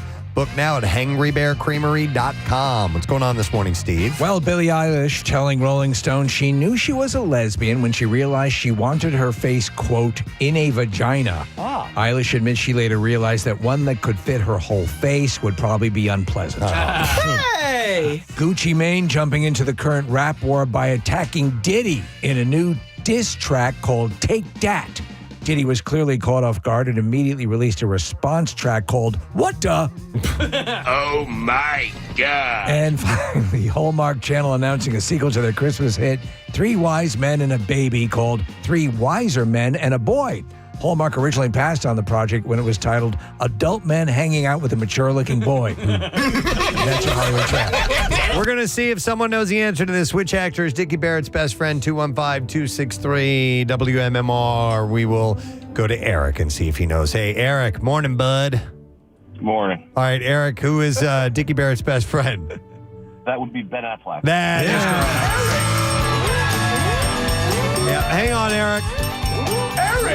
Going to give you a $50 Manhattan Bagel gift card. You can try the new French toast egg sandwich, French toast gourmet bagel, fresh cracked egg, sausage, bacon, cheddar, honey almond, cream cheese, and a drizzle of syrup. And you can get 20% off your first online order at manhattanbagel.com. We have one more call to go to on our Xfinity mobile guest line. And is this Michael? Yeah, yes, it is. Michael, you're too late for the lesson question. We already got a winner there. Oh, I'm sorry, but I got better news. What's that? I just won $1,000. I mean, a Manhattan Bagel gift card is pretty awesome, but $1,000, I'd say that's pretty solid as well. Nice job, Mike. Where are you from, bud?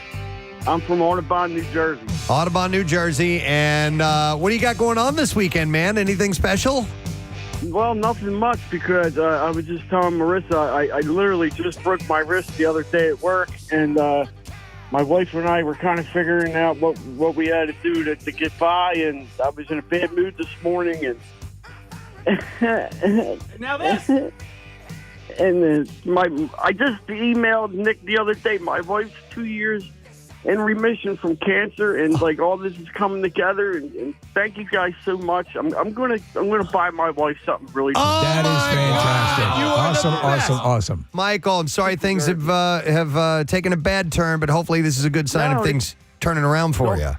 It's all good, man. It's all good because WMMR provides, and you guys are the best in the world, man. I'm telling you. Mike, I got your email request, and you had asked for a shard out, but is this a little bit better than a shard out? No, because I'm going to be honest with you. My wife's being 2 years in remission is. That's the best. There we go. Oh my God, you're a good man, Michael. We are proud to give you $1,000, bud. So congratulations. All right, have a great weekend. All right, we'll see you. Awesome. How about that? Yeah. And you know what, Steve? Can we give his wife a special shout out? Yes, let's do it. By the way, real quick, if I'll waste just a little more time, I sent Casey this video that I saw on Instagram yesterday, and it was Tom Jones who does that, right there, of him singing with this backup group. And Steve, the dude, is just he's still an amazing singer. He's still an amazing singer. He's got to be in his 80s. He still moves around like a maniac. Man, oh man. I was so impressed. Steve, he wasn't moving around like a maniac. They were rehearsing, so it was just them in this room, and it was just those guys. It was awesome. Yeah. It was acoustic. I don't even know the song that he was singing. It doesn't matter. It was like a gospel song. Yeah. What soul he has, man. So anyhow, all right, just want to mention that. Let's get to music news. Now, Preston and Steve's Music News on 93.3 WMMR.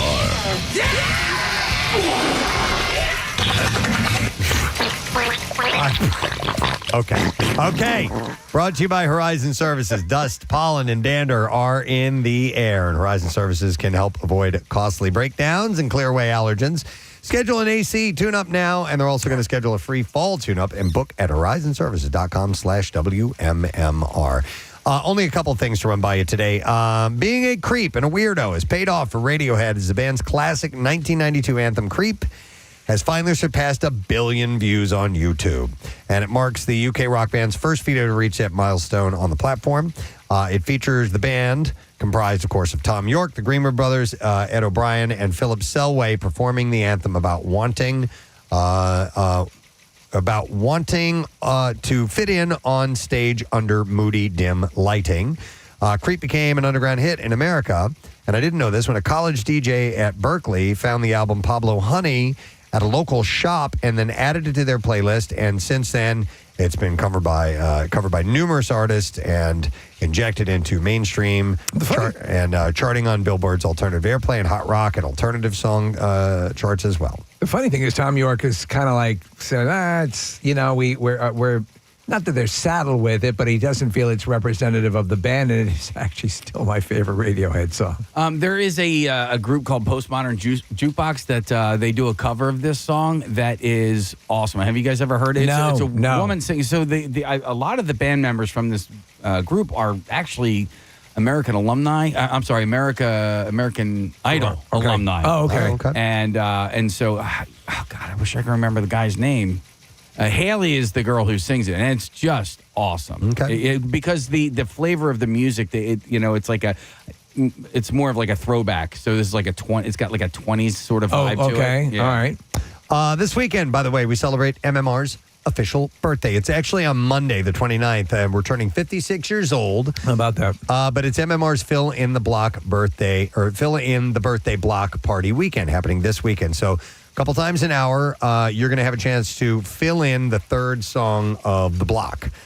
So make sure that you call in this weekend and while you're listening. And then this coming Monday, Pierre, as he said yesterday on the show, has a special program, and he will be celebrating our birthday by spending his entire show in the live MM archive. That's great. So That's there's gonna be great. some really cool songs. And that are gonna apparently be we're very well represented in a lot of that stuff because a lot of the artists were recorded here in the studio. Yep.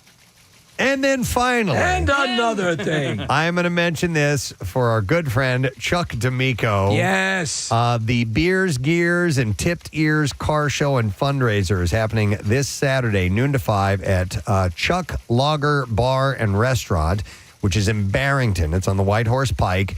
There's a car show, there's prizes, raffles, and live music from cover band Beer 30. Yeah!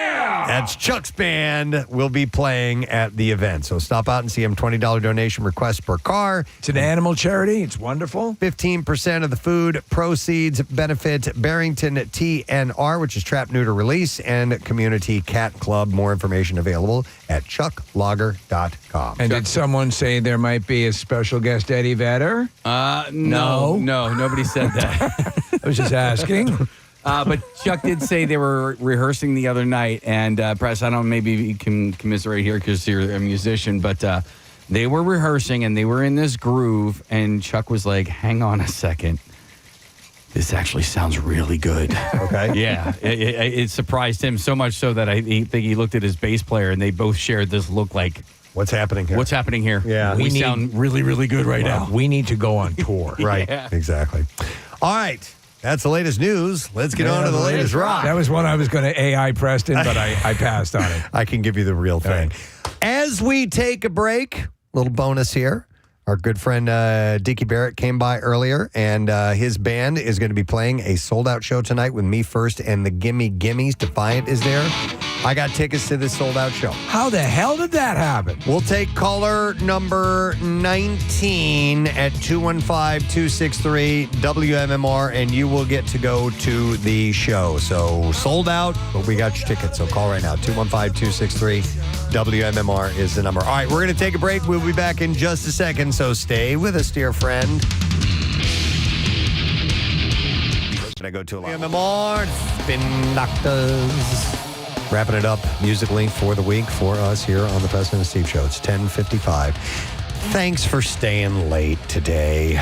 We really ran long, but we had a damn good time, man. It was a lot of fun. Talked about a lot of good stuff, gave away a lot of great things. Had an amazing $1,000 winner there. That was really cool. It was wonderful. And we met some cool people. Number one, we had Scott Keenan come by. Yeah. And Scott was here to give us some of the specifics about the official opening of the Jersey Shore, our live broadcast, May 24th at Keenan's in North Wildwood. All kinds of stuff planned for that, and information at WMMR.com concerning that. It's brought to you by Coors Light. Also, we made an announcement about the Coolest Teacher is starting back up. We will begin that on May 1st, Wednesday, May 1st, and we'll announce a different high school at 6:15 a.m. and have people vote for who their favorite teacher is. And it's as simple as that. We got some great prizes we're giving away. The best we've had. We also want to thank awesome conversation with Dicky Barrett. Hey. Mighty Mighty Boss Stones lead singer and also lead singer of the band Defiant. And they are playing tonight with Me First in the Gimme Gimmes at the TLA. And Dicky was a wonderful gentleman to chat with. And then we had Froggy come by. And Froggy's got a new EP. 4 songs, 8 minutes. And it's now out where digital music, wherever you get your digital music, you'll be able to find it. And also thank you to Super Pretzel for dropping off some soft pretzels for us, because it is National Soft Pretzel Day. I love that idea, the Super Pretzels. Yep. Yes. So thank you guys for doing that too. We need to do the letter of the day, and Pierre Robert is in attendance. So you ready, man? Okay, here we go. Preston and Steve on 93.3 WMMR. Now, the Daily Letter. And the Preston and Steve Show brought to you today by the letter. Y is in Yabba Dabba Doo. Perfect. And we'll take caller number 8 at 215-263-WMMR and see if you happen to know the word of the week. We got a solid prize to give away for you. What's up, dude? Well, I wanted to, you'd mentioned, thank you for plugging the archive thing for the birthday on Monday. We got a nice weekend, a fill-in-the-block weekend, with listeners calling in. Please call, don't text. It just sounds much better when you call. Texting is easy, but it's too easy. It could be, I don't want to say lazy, but if you get people to call, it's just so much more fun. Like you guys always have calls on there. Connor and I and Pancake were going through some of the things, some of the bands that we found just on your show. There may be more, but get this. Barnes and Courtney, The Warning, Glorious Sons, Sleep Theory, Tiffany, Kaleo, Struts, Royal Blood, first appearance ever in the country, I think. Yep. Everclear, Spin Doctors, Chris Barron sang a song. The Wiggles. Yes. Boys to Men, Living Color at the Camp Out. We've got a couple of great camp out things that people did. Rusted Root, Steel Panther, Dinosaur Pileup, Crowbot, Daughtry, Don McCloskey, Coheed and Cambria, Low Cut Connie, or at least Adam from there. Dirty Heads, Rival Sons, Trapped. That's just what we found yesterday. That's pretty amazing. When Yeah. was Boys to Men? That was at the Keenan's. No, it was in the old studio. It was in the old studio. Oh, that's right, yes. Wow. Yeah. I don't know what they did. Did they do a whole song or just a little ditty? I don't remember. I think it did. I remember trying to sing for them because they had a song that I loved off of their first album, and I wanted to sing it for them just to embarrass myself, but also I used to sing it all the time. But I was sick at the time, and it just didn't sound good. right? No. Well, That's right. They did the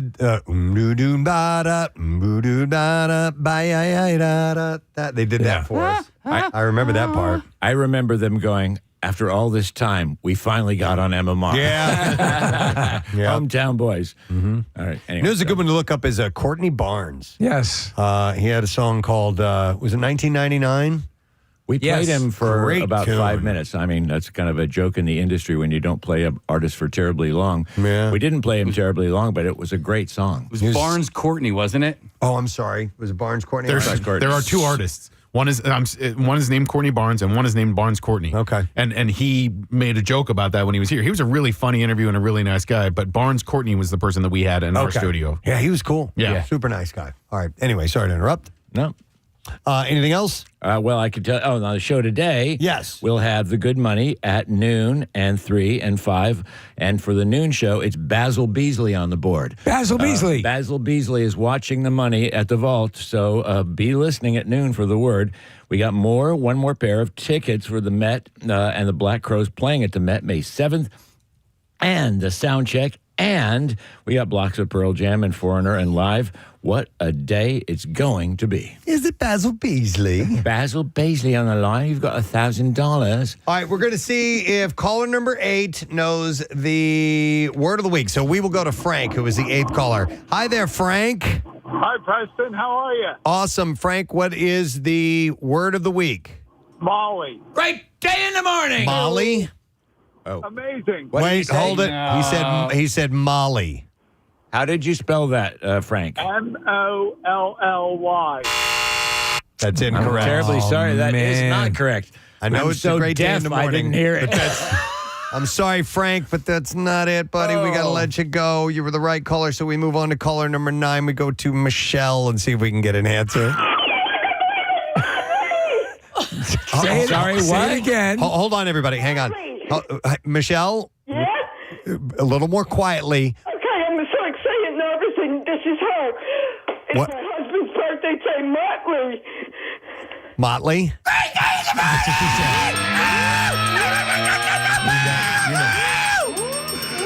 Michelle, that's correct. You're a winner. Oh my gosh, my husband's 59th birthday